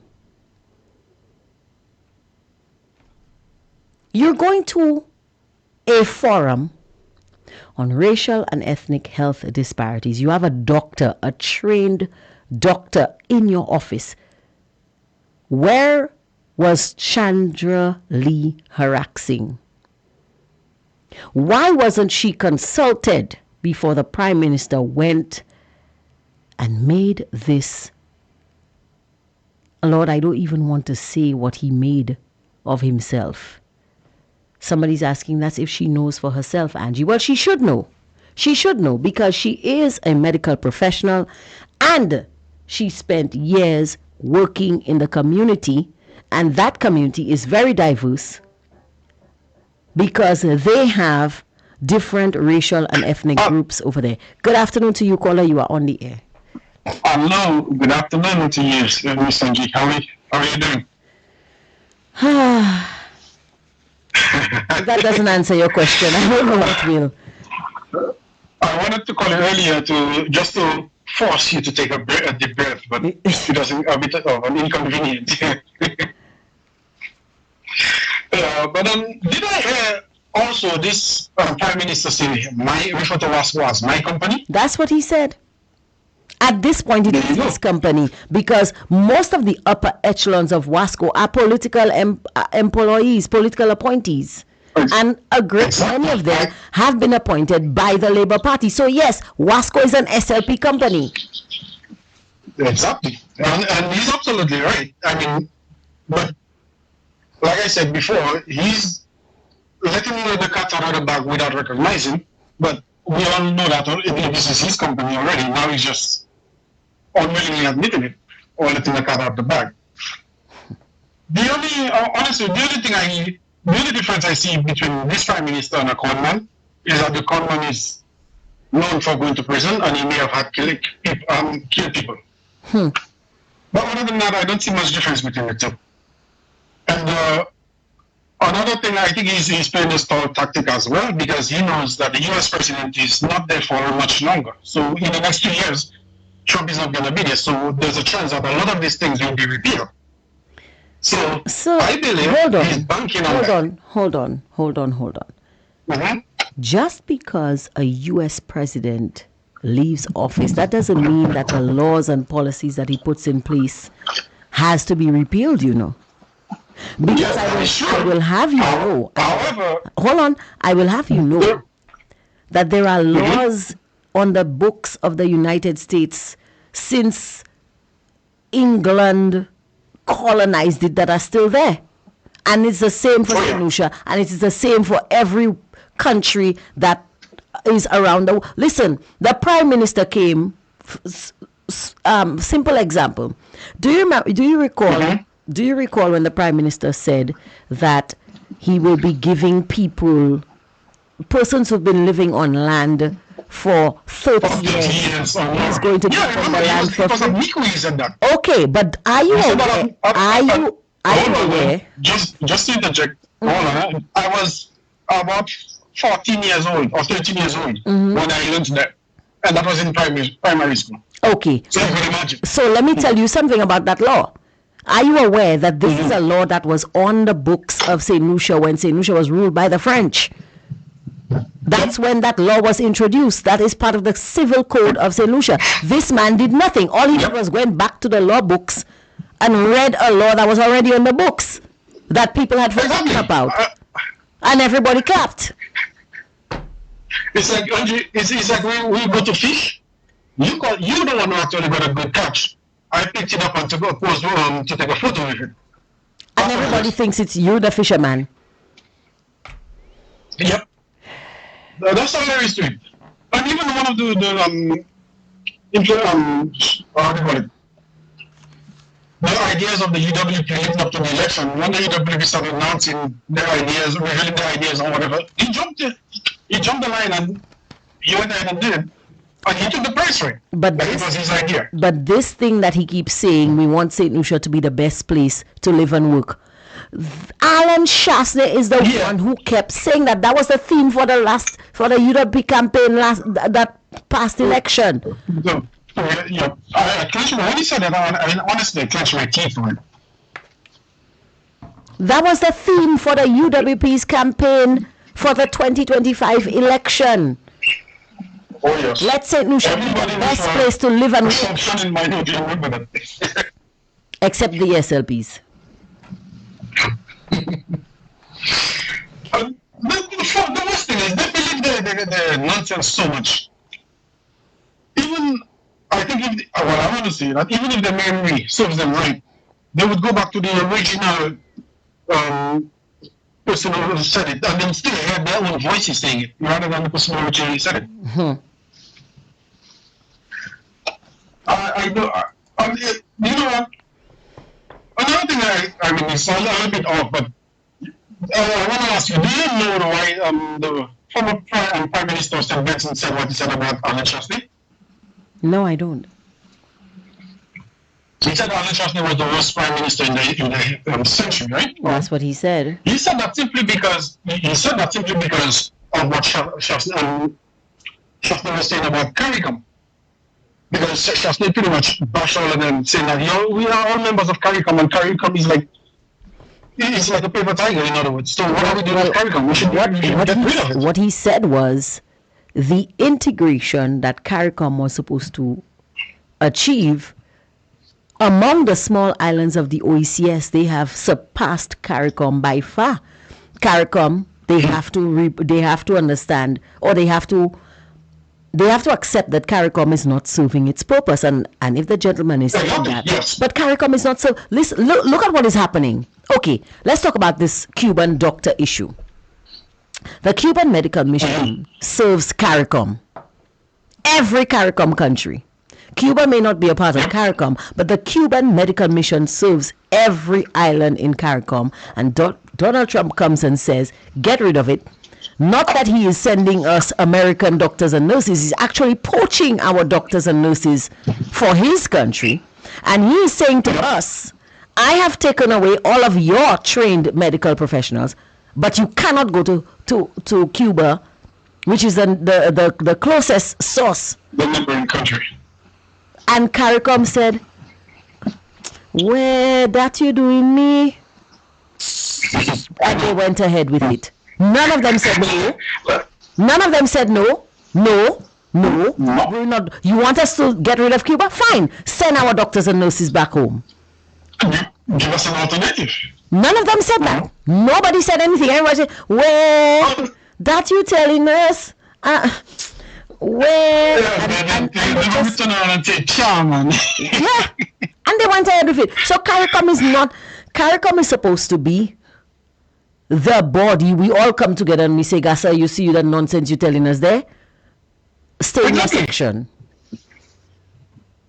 But they're not standing up to anyone. The only people that stand up to well, if we stand up and we try to take a stand, they stand up against us. That's what it is. Look at what is happening in Haiti. Haiti is right there. We have the Regional Security Service. You ever heard the Regional Security Service is deploying people to go into Haiti and try to help? No. CARICOM is not serving its purpose. And the man is not wrong. Body, or does it only exist on paper? It actually exists. It is made up of security personnel, law enforcement personnel throughout the region. And in fact, they were the ones who were instrumental in coming in and curbing a lot of the violent crime that we had in St. Lucia a couple of years ago. If you would recall, when Vieux Fort was deemed an escalated crime area. Crime zone. Right. a contingent came in and set the place to rights. Yeah, but isn't that being selective in the places you choose to represent? Well, I guess it's whoever asks for help, but CARICOM is just sitting there, going along with everything, not saying anything, but then telling us that they are the ones in charge. They are the regional body. To do what? Yeah, in charge of what? But what I was saying about this guy, he's going to wait for the US president to go away because... And then he's hoping that the new president... Sometimes they think they're so smart. Mm-hmm. But one thing I want to say that a detective said, he said when somebody commits a crime, you are that one person, but no matter how many times you plan it, you could never determine the outcome because you're just one person. Mm-hmm. But he's just the prime minister. And there are so many other ministers, presidents, or whatever, that are pretty much even stronger than him. He cannot predict the outcome, but I think he's confident in himself in saying that he will be able to solve it afterwards. Well, so that is. I mean, this guy cannot put anything past this guy. So, pardon me for saying I think that he is doing this. Well, maybe that's what he's hoping for. Maybe he's stalling in truth, because when you go to a World Congress on racial and ethnic health disparities and you're talking about rainwater harvesting, what are you doing there? I think he's showing exactly the CMO couldn't make a speech. Dr. Haraxing couldn't say anything. Musa couldn't say a word. The chief nursing officer couldn't speak. Why? What? Yeah, once you were playing that, I mean, I was listening, but you read one of the comments which revealed exactly what I was thinking. Why couldn't he have one of his ministers present a speech? Even if you figure two figures and he's going to say you're sick, and he presents a speech on your behalf, it still works better. What would have worked better is if this man had not won the election. That's what would have worked better.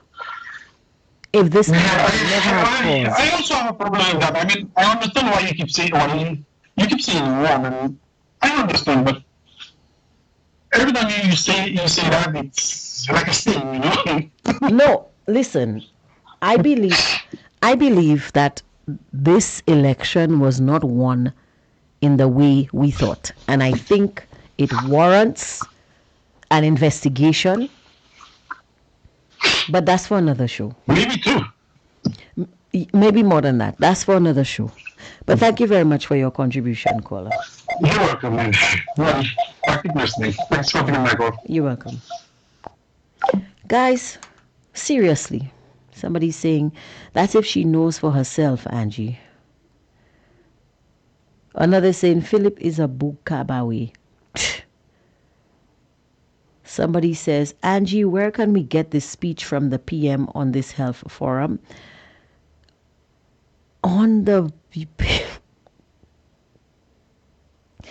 This speech I took from a posting on the it's the Office of the Prime Minister of St. Lucia YouTube channel.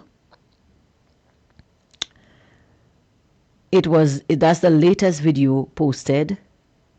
It is the forum, the second World Congress on Racial and Ethnic Health Disparity. Somebody says, and good rebuttal to the caller. Another person say, Mervin, what is a bukabawe in English? Wow. Somebody says, caller, all what we are pointing out about PJP is true. Angie, your mystery PM. Why is he my mystery PM? Why? He's yours too. Another says, caller, Trump will be gone, yes, but his party will be back with the same laws. He signed most of them. Somebody says, Angie, Trump have something over those leaders in the Caribbean. That's why you have to do what I say or else. And that might very well be the case. Because don't tell me that we are supposed to be sovereign sovereign nations, independent nations in CARICOM.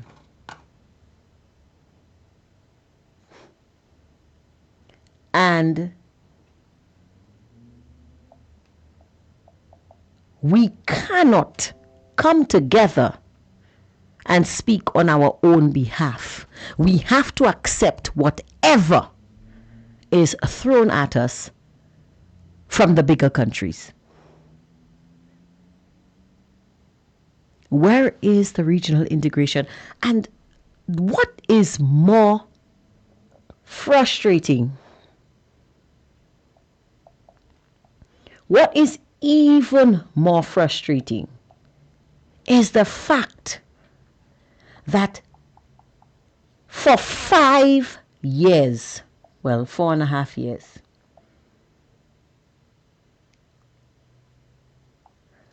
the alarm was being sounded by the opposition. Do something about CIP. Clean up the CIP, because this is going to put us in a position where we lose our visas and our traveling privileges. Oh, they're only trying to, they're jealous. They're jealous. Jealous of what?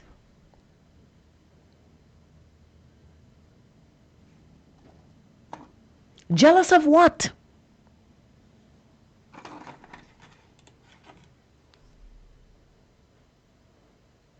Find a way to make the region self-sufficient. Let us reduce our food import bill so that we don't depend so much on outside imports.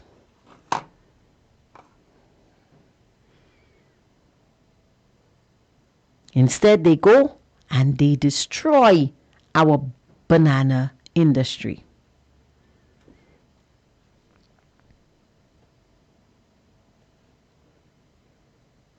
The next thing that was said, deal with this crime issue. Take a harder stance on crime. You gloating, enemy of the state.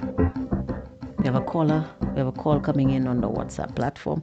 Good afternoon to you, caller. You are on the air. Yes, good afternoon. Hi, caller. How are you? Yes, I'm doing good. I wanted to make it short and brief. Yes. Why I personally agree with Trump when it comes to visa restrictions, doctors, anything he's doing right now. Because one day I can tell you, an immigration is making America great for Americans. That's right. America had a civil war. That's right. That's right. They build back their country to make it the greatest country on earth. That is why they can bully other countries, because they invested in their people, they invested in industry, they invested in water system, and they invested in education. You understand? Now, it has been from 1997 to 2026, 30 years. Yeah. Only two brief stops was Sir John and Aaron Chasney. Right. That's what UWP millennium by there. So, in other words, SLP failed to invest in the pipe system in 2001. They failed to invest in industry so that we can be a resilient country. Amen. They failed to invest in education and technology so that we can have our own technology and our own people. You see? Yep. Solution is supposed to be like a beehive. The business entrepreneurs, they go out there and they come back to give value. That's why I tell them, let us do away with citizenship by investment and let us go in a phase of leverage by investment, because we're a strategic island. That's why we have 10 million gallons of oil storage there down in Calisac, because of our strategicness. The country can come to become an energy hub. When it comes to energy, to supply the whole OECS with energy. Exactly. Trinidad and Guyana. Exactly. We supply them to people. Caller, You understand? Caller, I need to invite you to come to our studios. I need you, because I think I need you to come and have a seat with me and let's discuss these issues. Because I need you to say it louder for those in the back. Those in the back that are preoccupied about color. And all they can see is the little corner of their world without realizing the mess that we are in. I need you to say it louder for these people to understand. So now, before 1997, that was Sir John. Yes. The same 40-year span. The same 40-year span.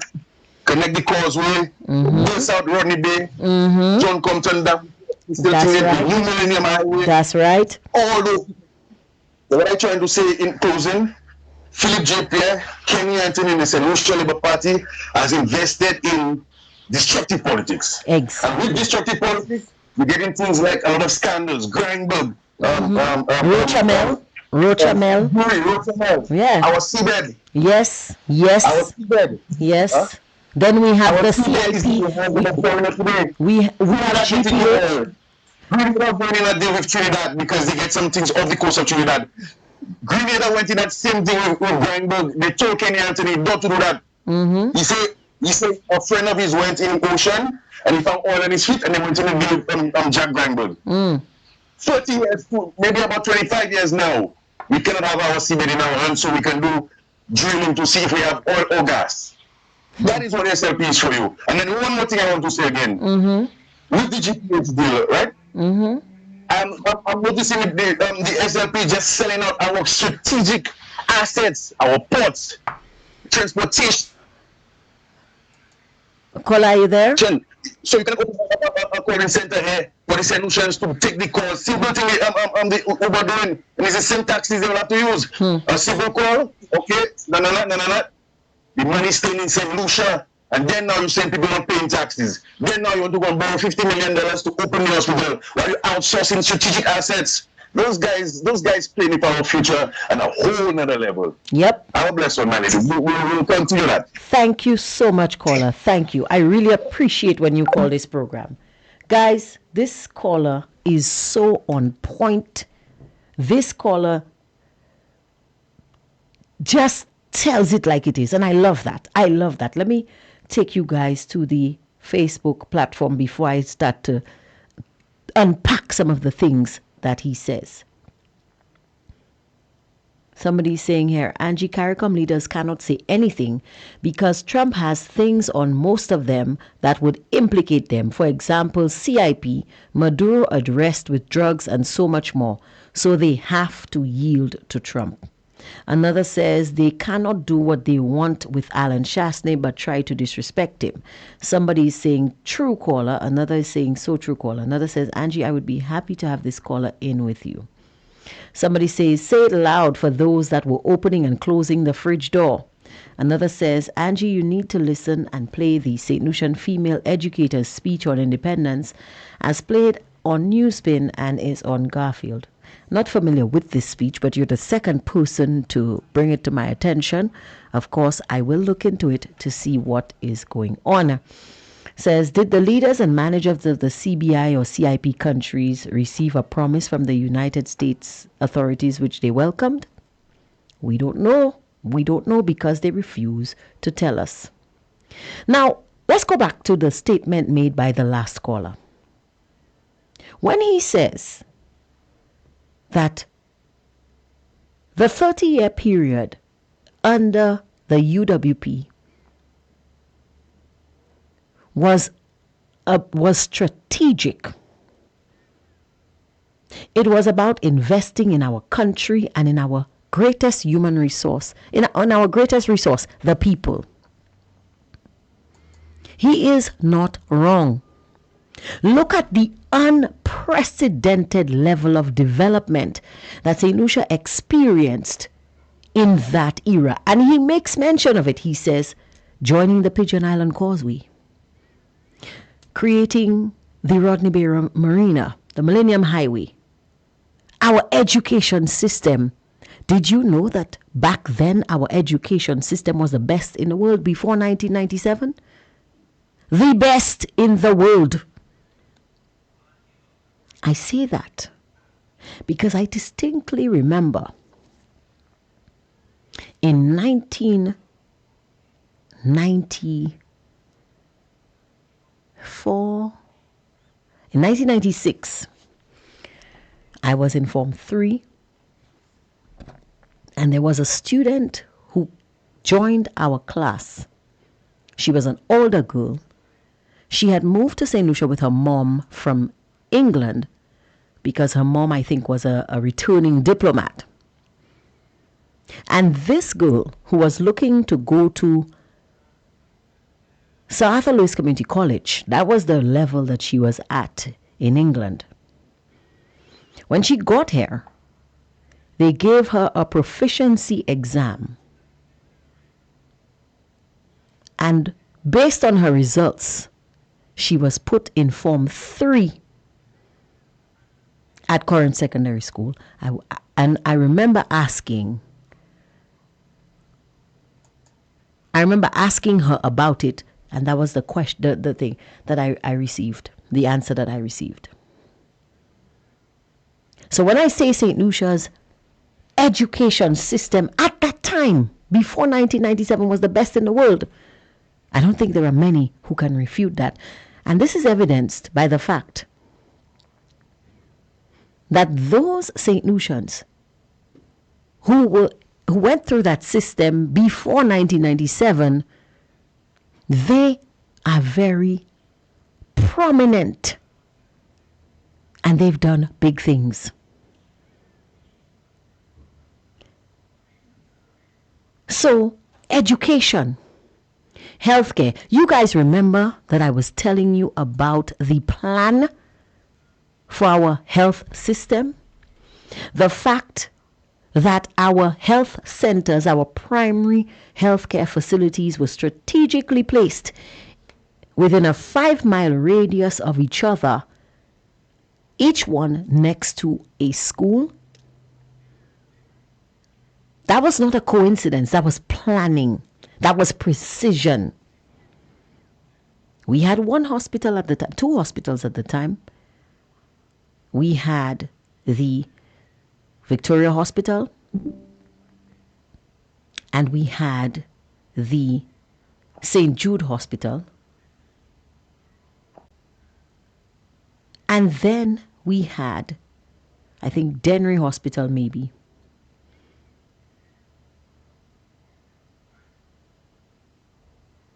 And the Soufre Hospital. But we had primary healthcare centers within a 5-mile radius of each other in every single community. Planning, precision, foresight, vision. That was our developmental policy. These things didn't happen by accident. After 1997, what happened? That was when we learned the phrase cost overrun. When everything went downhill. That was when universal secondary education, no, first it was universal primary education. You guys remember that? And at that time, we didn't have so many schools, you know. We didn't have so many schools. Do you remember we had a shift system? And when Dr. Anthony came in and said we need to build more schools and, you know, took out the shift system, people were happy. We thought we were getting a better deal. That wasn't true. With the advent of universal secondary education, our level of education dropped so badly that we now have students leaving school that are illiterate. You heard me. Illiterate.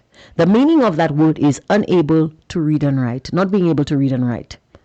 And we have children today leaving our school system, our secondary school system, who cannot read and write.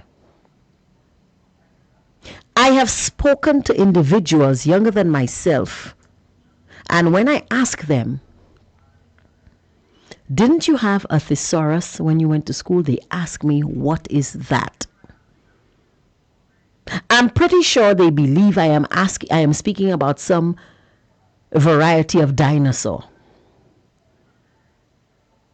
Dr. Fletcher spoke here about the student's companion, and I bet you there are students who don't even know that this book exists. Our students don't read. Thank Kenny Anthony for that and the Labour Party. Thank them for destroying the banana industry. That industry that kept us independent. And I know some of the hacks will come out and say, well, it was preferential treatment that destroyed our industry. Not true. Not true. Preferential treatment came. But like every problem, the human race has one solution: adaptation. And if the banana industry, if the government of the day had adapted, our banana industry would still be going strong today. We simply had to make our fruit and our packaging and our business more standardized, and bring it up to par with international standards and regulations. That was it. And the EU sent us money to do that. The British government, sent us money to do that. But what did they do? Kenny Anthony took the money and said he was going to invest it in a low-income housing project for farmers. What a laugh. Up to now, I have no idea where that housing scheme or housing project was. I don't know one farmer who ever bought a house from that project. We didn't do what we were supposed to do. They didn't invest, like this caller said, they didn't invest in developmental politics. They invested in destructive politics. And we are paying the price because these trees take time to grow. And we are now harvesting the fruit. We are harvesting the fruit. Kenny Anthony came in. We had a fledgling manufacturing industry. You know, just building itself up. This is a supplementary way. What did he do? He closed down the Coconut Growers Association. As opposed to streamlining their operations, strengthening their processes, and expanding, he shut it down. You guys remember the Beausejour farm? Where we were making our own UHT milk? You remember that, right? It used to come in a box.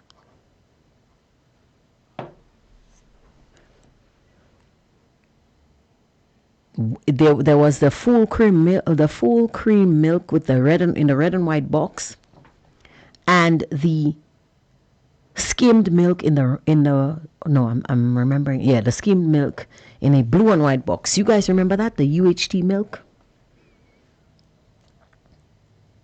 Closed down, shut down. Beausejour farm, dairy farm, shut down. All of these things that were put in place by the UWP era of development. And what did Kenny Anthony do?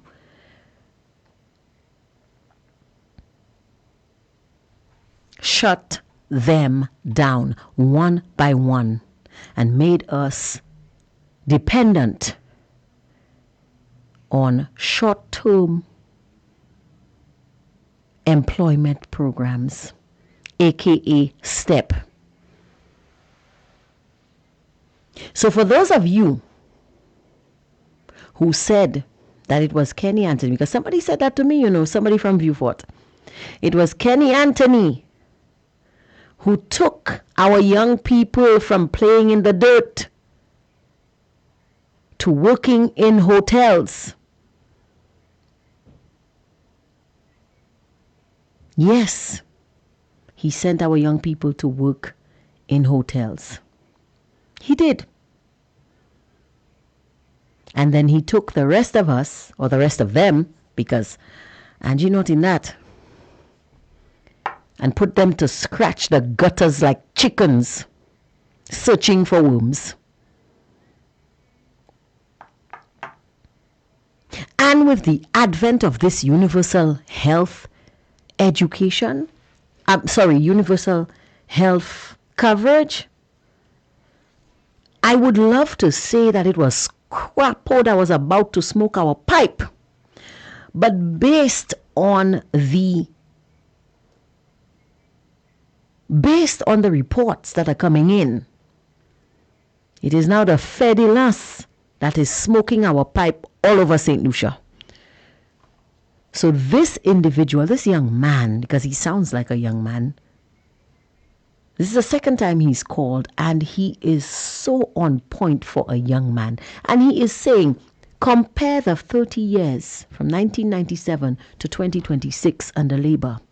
And now Kenny Anthony is gone, and we have a prime minister who we can safely describe as confounded, kerfuffled, and quite confused, because he has absolutely no idea what he's doing, and he is grasping in the dark, looking for two stones to knock together to light a flubble. Compare these two 30-year periods. And if you are not saddened by what St. Lucia has lost, then you are not a true St. Lucian. Let's turn our attention back to the Facebook platform. Somebody's saying here, education is not new to us. Now Labour is making it seem as if it's a new invention. Another says, Angie, even when our kids move to America, they are more advanced than an American student. Another says, so true, Angie, our education system was top notch prior to 1997. Another one is saying, very true. Somebody else is saying, Angie, you didn't hear Ozzy on Newspin talking crap, Maggi, and more Beatties? Sorry, I missed Newspin today. Busy getting ready for this show. Somebody says, good evening, Miss Angie, just came from underground. Another says, Kenny and Labour pocket the money just as Philip Pierre and Labour is doing now. Another says, I was absolutely horrified when I heard some of our people currently leaving school cannot read. Unbelievable. It's not unbelievable. It's not unbelievable. It is true. It is absolutely true. Somebody says that the clip played by Tim would be suitable right now on St. Lucia's Independence. It could be named Independence What? It's hot and serious. Somebody says, good. Oh, somebody saying dishonesty and corruption. Another says, UWP better stay far away from Ozzy. He was one of those who tried to destroy UWP because he couldn't get his way with Shas. Another says, true, Angie. Another says, Andrew, if my memory serves me right, I think that the house was a banana shed. A few farmers got lucky to have one. I'm open to correction because I don't remember clearly. Another says, yes, I remember the milk from Beausejour Viewport. Another says, yes, he did, but at what cost? Somebody says, he thinks that people cannot remember, but I can. Another says, I think Spider was right when he said that the UWP is being purged. Another says, and it's funny because they blame the UWP for everything, and for everything they are doing. No accountability. Somebody says, yes, Angie, when I was at the hotel, a young man told me he liked Kenny because he took them out of the mud and have him making fast money in the tourism sector. I was like, wow, so you on point, Angie. Another says, Ozzy said a lot of things to think about. Guys, you know that up next is Full Disclosure with Mr. Foster Chico. And there are a number of things over the over the week, well, the past week, that happened that we're going to have to bring up. But just letting you know, when I sign off in a few minutes, please don't step away from your phone or your radio, because Mr. Chico is here. And guys, if I tell you he is dressed to the nines, and I'm wondering where is he going next anyway. So back to the Facebook platform. SLP is a disaster and lowers the bar to law and order. Standard of living is I'm not going to say that phrase, but I just want the listener to know that you are definitely on point. Guys, it is not a coincidence. Things happen when people plan. Success is 1% presence and 99.999% planning. That is what success is. And when you have a government who has absolutely no idea what they're doing, call on the line. Good afternoon to you, caller. You are on the air. Hi, good day. Angie, how are you? I am good. How are you? I'm good. I'm good. I'm just listening to you.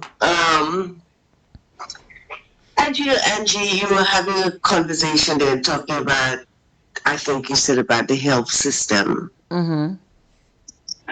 And I think other persons must have made similar comments about other people, but I haven't really heard them, but I pick up the gist of what you say. Mm-hmm. And Angie, this morning I was talking to an individual who was sitting at OKEU Hospital from 2 a.m. 2 a.m. you said? From 2 a.m.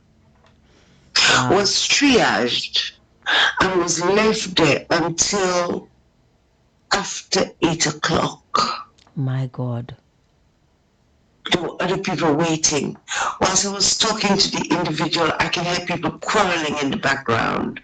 And I was saying to this individual, don't become agitated and angry, because all you're going to do is make yourself worse. Mm-hmm. So just keep your calm. And the person was laughing and saying, it's so funny because people have been here before me, Mm-hmm. I came at 2 a.m. and I've been here until now and I've not been seen to. And whilst I was speaking to the person, I heard, I'm being called right now. I said, maybe it's because you're having the conversation. And I said I was going to call a radio station, whatever program, and speak on this and mention this today. Remember just last week we were talking about this. You are going to do boasting of building a fifth finger. Mm-hmm. And the operations you have at that current thing you call a hospital is not working. There are no operations going on. There's no way. You have no equipment.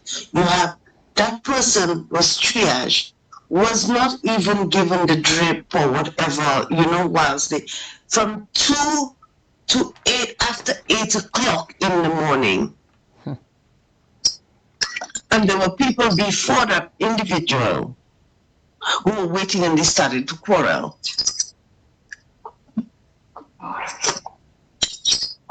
That's what we are faced with. after paying a 2.5% compounded tax for health in this country. Yep. Hello?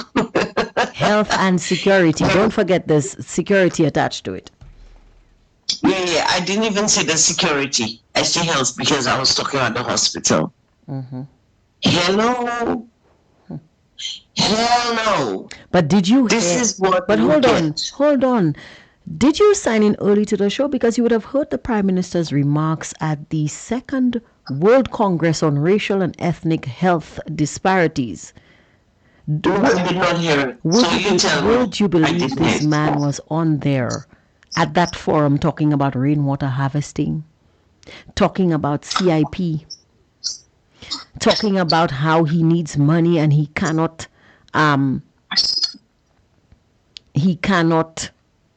borrow money because of certain restrictions placed on small island developing states by the IMF. Wait.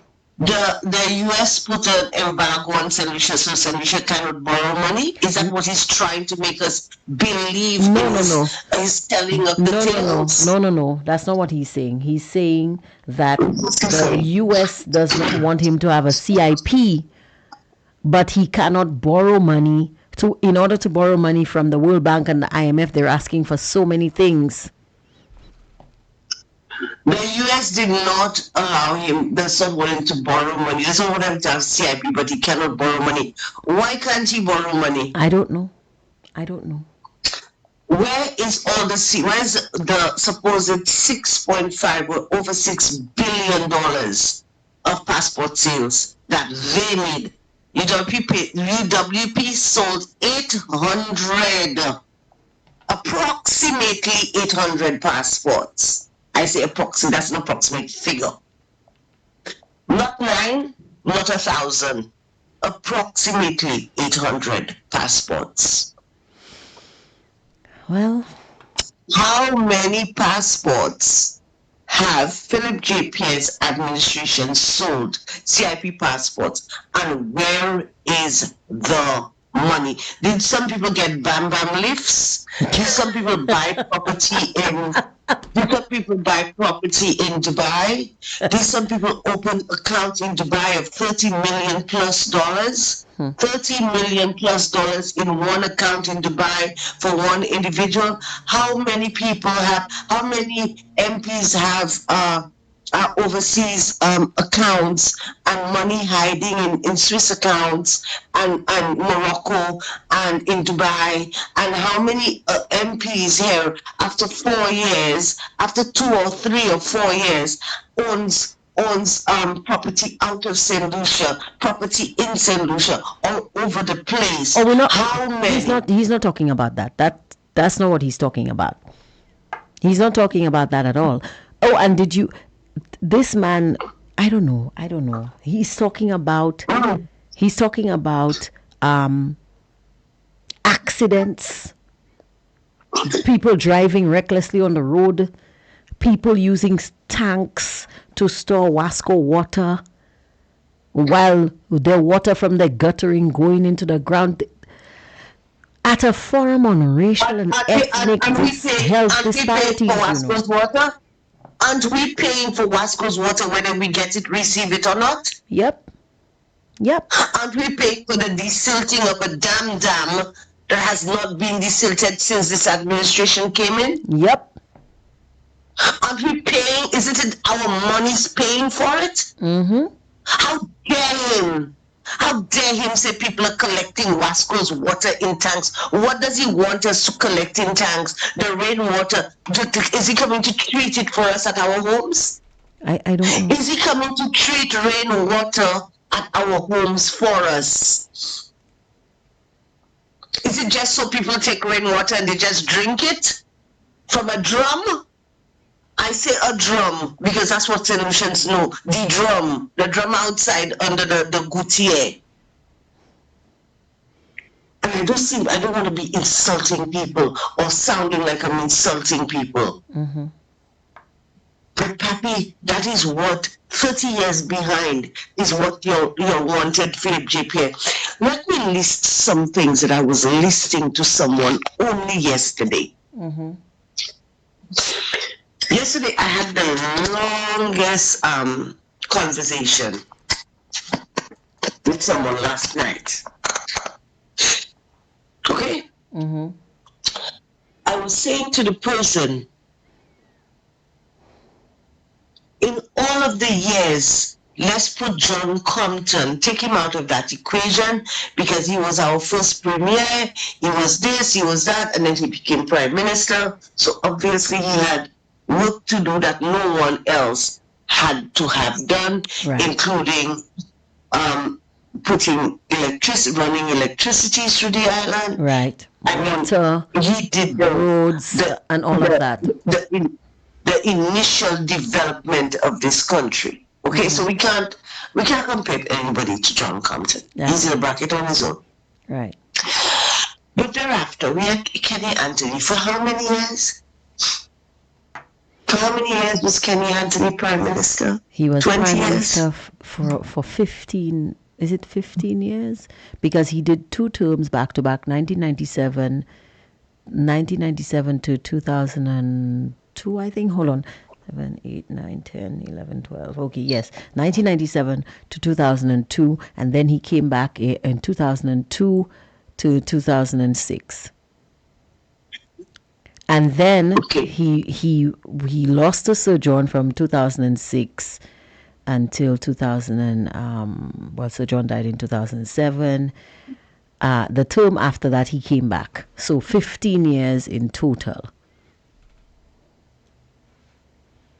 Because 20 years, it sounds to me, honey. No. He did 2 terms back to back. Then he lost to Sir John. He came back. He did 5 years.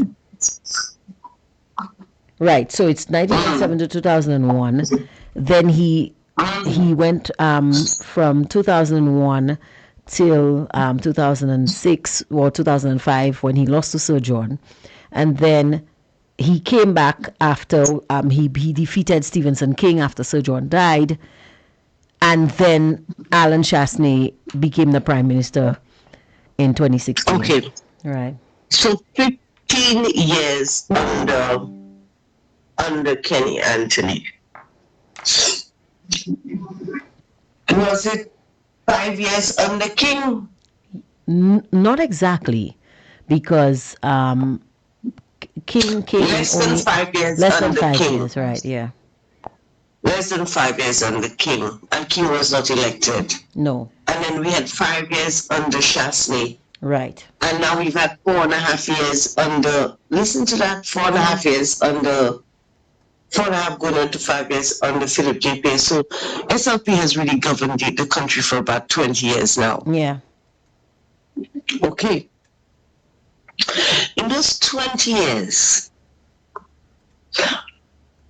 have we seen anything that SLP has done in any 5-year period in St. Lucia in terms of, like you were saying, creating long-term jobs, in terms of improving the health system, in terms of giving people a break in tax? Nope. In terms of security, as in K9 units, scanners, etc., in terms of a new airport facilities that are needed because our island is solely dependent on tourism. In terms of farming, we are a farming country. We should be self-sufficient in food and feeding ourselves right now, and we are not. In terms of being innovative and developing our ports rather than selling them for $1 a year and losing $5.50 or let's say $8.50 per head per passenger, and St. Lucia receiving $1. St. Lucia is making a lot less money at the ports right now when it comes to our mainstay tourism.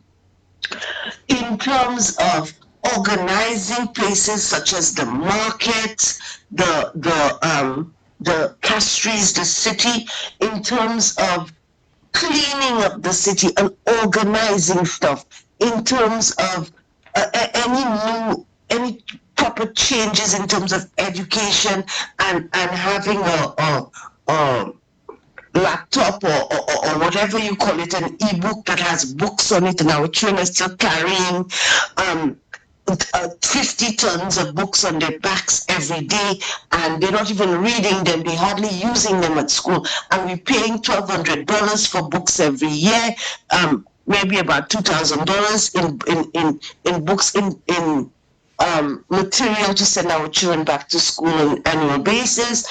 $2,000 that could have been cut to $500 because they would just be needing uniforms and shoes. Uniform, shoes, and stationery. You're very understand? correct. We could have cut that back. You're very correct. Have we seen anything? Have we seen better healthcare? Have we seen an international hospital being opened in St. Lucia? Have we seen any changes? Didn't we see our lights go from white lights on the road where you could see the roadways clearly and the sides of the road at night to some dim, sorry, I was going to say a bad word, some dim lights that you can barely see the corners, the side of the road when you're driving at night. They dim the lights on the SLP to dim the spirits of St. Lucians, and they have not even noticed that this is going on. Have we seen an increase in taxes, a rather big increase in our food bill, in our gas bill, in all of these things? Now let me list some things for St. Lucians. I just told them, have we seen an increase in the death rate via murder, gunshot, stabbings, this, that, underneath the SLP administration? Haven't we seen all accidents? This? Don't forget the accidents, because nobody's taking note. But we have so many people dying. And now, listen, the road accidents, you think the road accidents are happening just so? A Castries Grosley highway that should be a smooth carriageway, that people that is marked clearly. That is the main high road from Castries to Grosley. That's one of St. Lucia's main veins. It is like it's like a roller coaster, bloop, bloop, bloop, bloop, bloop, because all they have done is patchwork, patchwork, patchwork, patchwork, patchwork, patchwork, patchwork. Have they increased the road network and bettered the road network so people to spend less time in traffic and maximize their time working, etc.? Have they done anything of that nature? They have failed to do any of it. Have they created any long-term sustainable jobs for kids who are leaving school every year? Have they done it? 1,000 children or more that are leaving school, 6,000 or how many leaving school every year? Have they created sustainable jobs for them? Have they made it any easier for these children to get into college, the colleges, and to have tertiary education, etc. in this country? Have they done it? Do they really have any healthcare, free healthcare for 80-year-olds, etc. in this country? Caller, before you move on, you just spoke about education and college. Do you remember when they promised us that they would turn Sir Arthur Lewis Community College into a full-fledged university? Have we seen that? No. Under Kenny Anthony. Just checking. Just checking. I know what I'm talking about. We had a nursing college, a teachers training college. We had all of that. What is going on with all of this? The technical college, you barely hearing anything. What have they done to improve anything in St. Lucia? The SLP has come in and taken St. Lucia 30 years behind in less than 5 years. St. Lucians, let me just spell out some stuff to you. When Kenny Anthony came in, the last time he was there, what did Kenny do? 15% VAT. That's right. Increase in gas prices. Increase in water bills because he put a levy on us to desilt the dam. Increase in electricity or goods and services, water, etc. Because he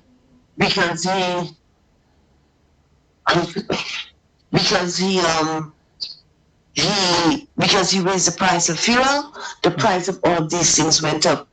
the increase in food. You know how many small businesses folded under Kenny Anthony because they could not afford to pay the 15% VAT. They could not survive under these conditions. In St. Lucia, St. Lucia was void of small businesses under Kenny Anthony. Mm-hmm.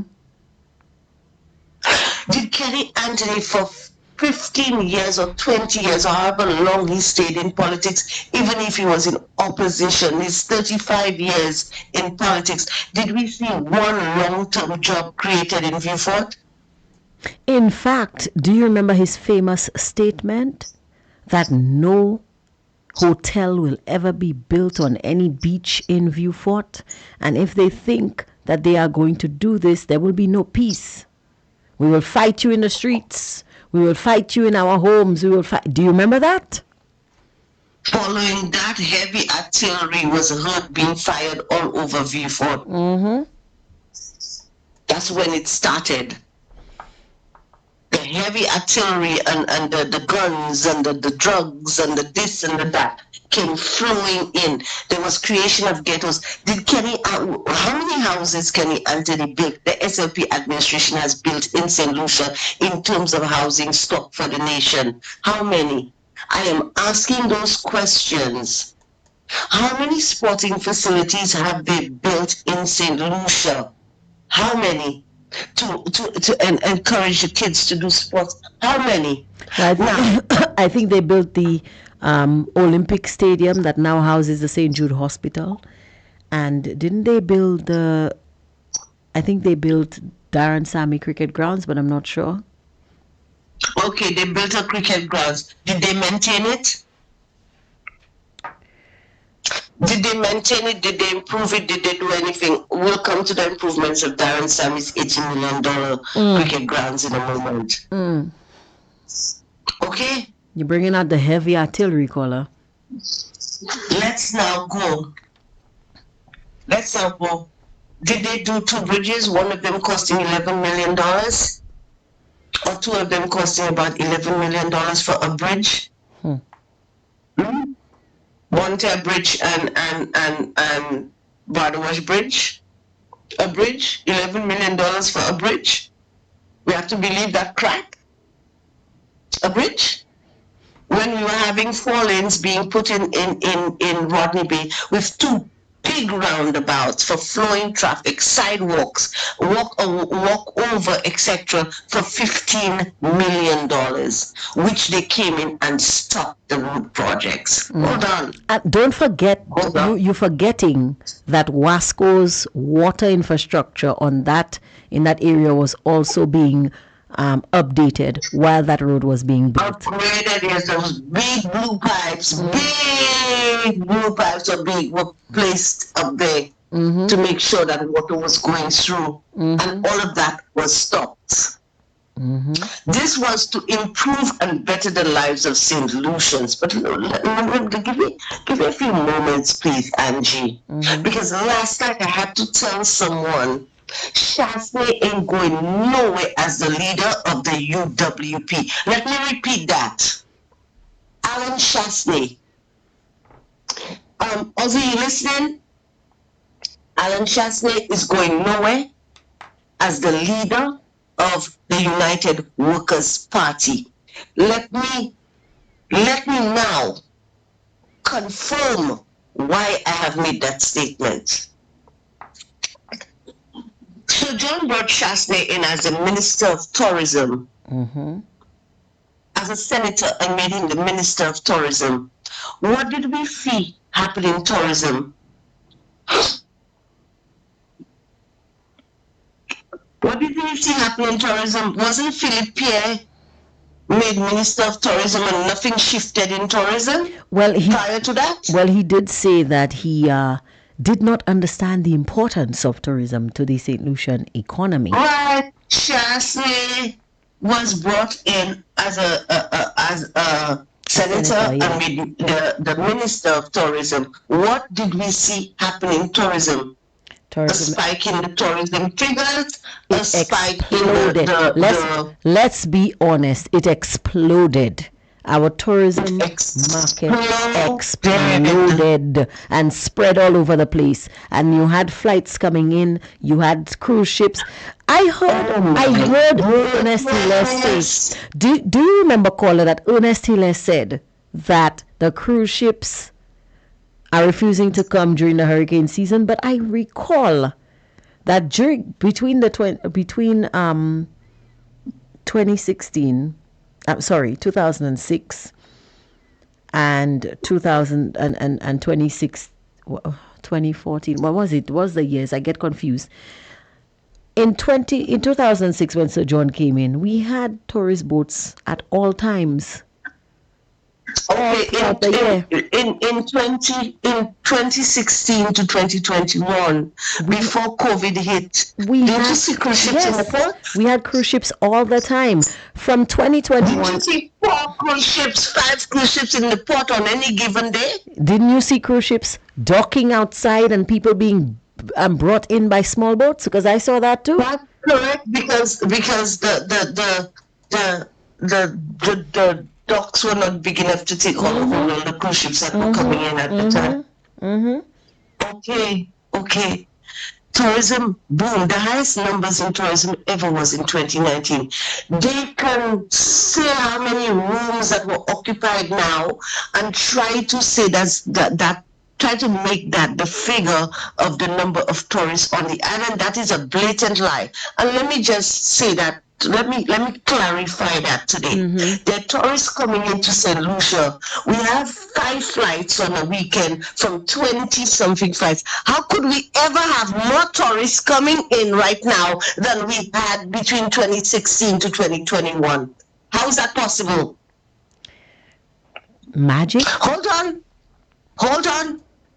The tourists who are coming in now are splitting their vacation stay in 2 different places in St. Lucia. Yep. So they come in, they stay in Soufrière, and then they come up to Soufrière, and they stay there for a week, and then they come up to the north in an Airbnb, another property, for another week. So it appears that there are 2 sets of rooms booked.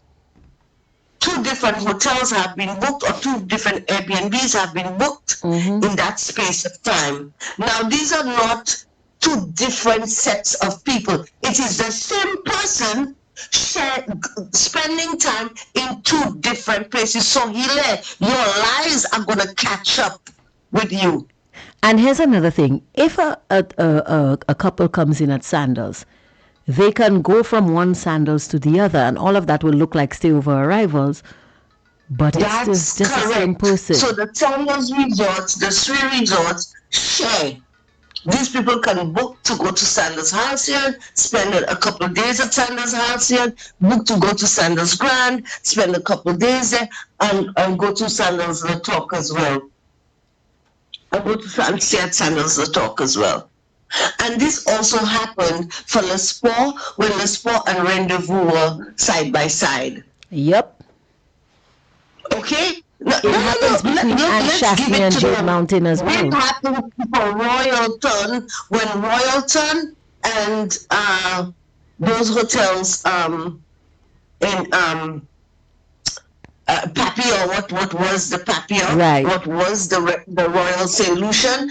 The clients would share their stay between the main Royalton in Capestic and those 2 other hotels on the waterfront in Raidwy. So these rooms are occupied by the same people that have come in. So when they are deceiving solutions and making solutions think that every room that is occupied by a different tourist, that is a blatant lie. Let us clarify today for St. Lucians exactly what is happening in St. Lucia. Let us stop pretending that we do not know what's going on, because we do know, and we must say it now. I'm just thinking in 2016, before that he was the tourism minister who brought in the jazz. Yes, he started the jazz festival. Whether they like it or not, Yep. Alan Shaftney started the Jazz Festival. It commenced under his tenure. It did not commence under Philip J. Pierre. It did not commence under Hilaire. It did not commence under any other tourism minister but Alan Shaftney. Put that in your pipe and smoke it. But hold on. Before you move on from tourism, did you hear Philip J. Pierce saying that St. Lucia has been the leading honeymoon destination for 19 years and he needs to thank Ernest Hilaire for that? Ernest Hilaire, that's correct. I heard it. I said it on your program, I think last week or sometime, because I was so irritated. How long has Ernest Hilaire been the tourism minister? 5 years. Who brought St. Lucia to honeymoon destination? Under which MP did St. Lucia become? Under which minister? Let's do trivia. Alan Shaftney. Under which minister? The very first time. Under which minister? The very first time we won this title was under who? Alan Michael Shaftney.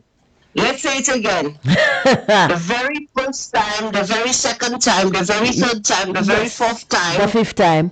Consecutive years, fifth time, sixth times have we won the best honeymoon destination was under Alan Michael Shaftney. That's right. Now, if somebody has to take credit for it, who should take the credit? Let's play trivia. Alan Shaftney. We're going A, B, or C. No, A. Ernest Hilaire, B, Philip Pierre, or C, Alan Shaftney. You know the answer is C.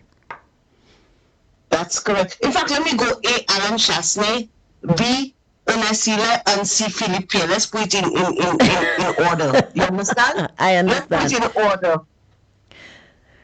So the answer would be A, Alan Shaftney. The other two, duh. Let's be playing trivia this afternoon. And the people on listening to the live, please pull your phones and write the name of the person, the individual who did certain things as I ask you. Alan Shaftney came in 2016. Who lowered the VAT from 15% to 12.5%, giving each and every one of us in St. Lucia a 2.5% saving on every VATed item that we bought in this country. Every single item that had VAT on it, we saved 2.5% on it. Who did that? Alan Shaftney. Thank you very much. Next question. Kenny Anthony had brought up the driver's license fees.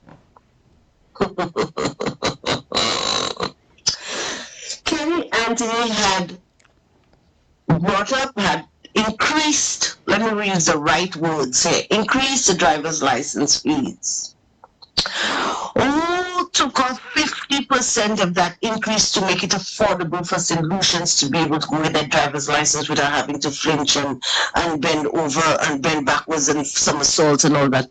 Who did that? I don't know, but I think it was Alan Shaftney. Am I right? Well, it was ding, ding, ding, ding, ding, ding, ding, ding, ding, ding. Alan Shaftney.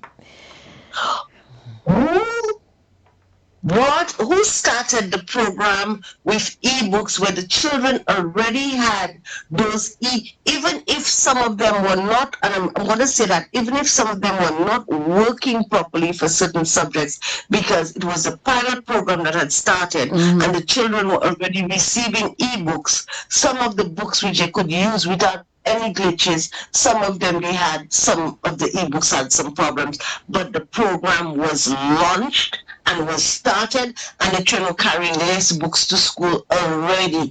Who started that program in St. Lucia to save parents $1,200 to $1,500, $1,200 to $1,500 in book purchasing every year for one child? Who started the ebook program?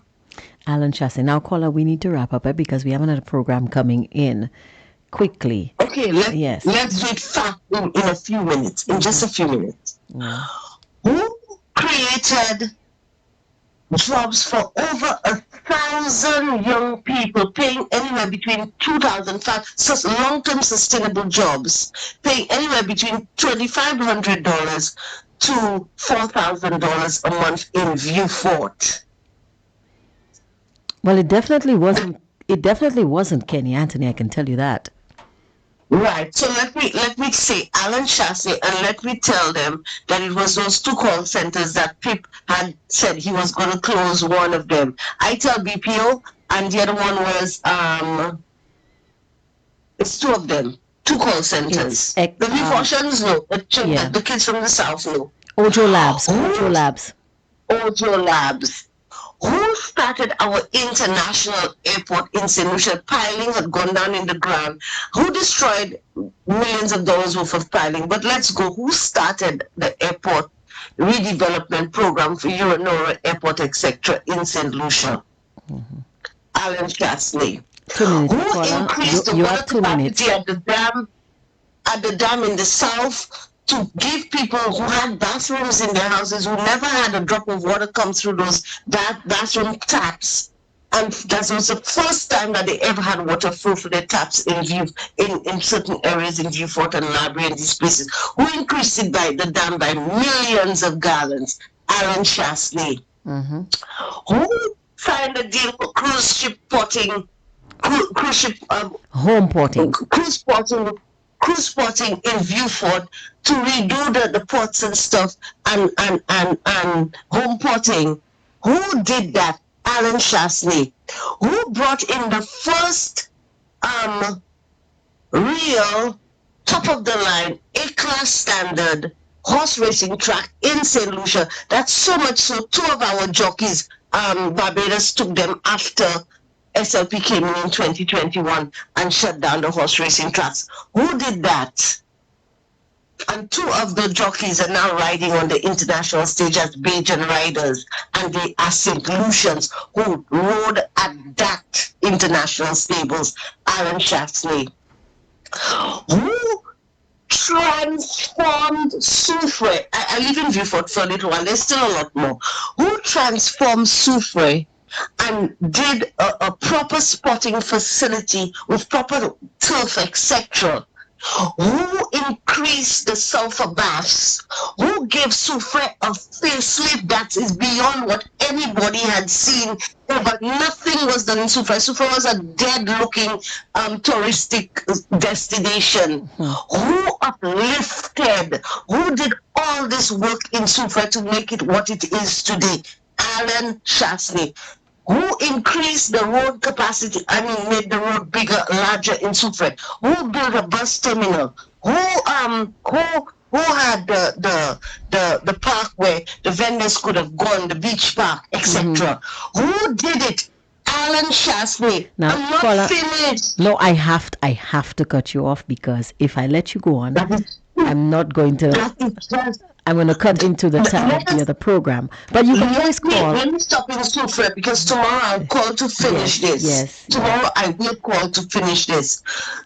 What did they tell us the artificial turf on the sports at the sports stadium did?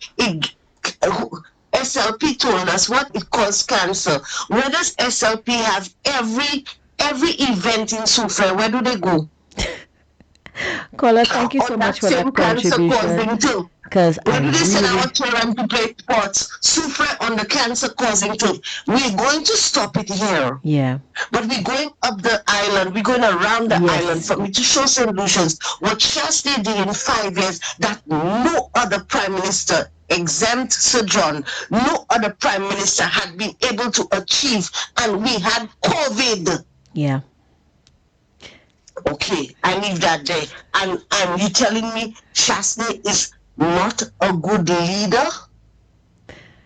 We really have to. Yeah, I know what you mean. To them out there, put that in your pipe so far and smoke it hard tonight. I have more for you tomorrow. Thank you, Angie. Thank you. Bye-bye. Well, guys, that was our last caller, and we have to really cut it off here, because we're coming later. Don't touch that dial, because the programs are not going away. I have to hand it over to Foster Chico, who is coming in with full disclosure in the next few minutes. Don't touch that dial. We will be right back with more here on Fire 107.7 FM. But I do have to sign off now and hand it over to Mr. Chico. Guys, have a wonderful day. We will be right back with full disclosure. Bye bye.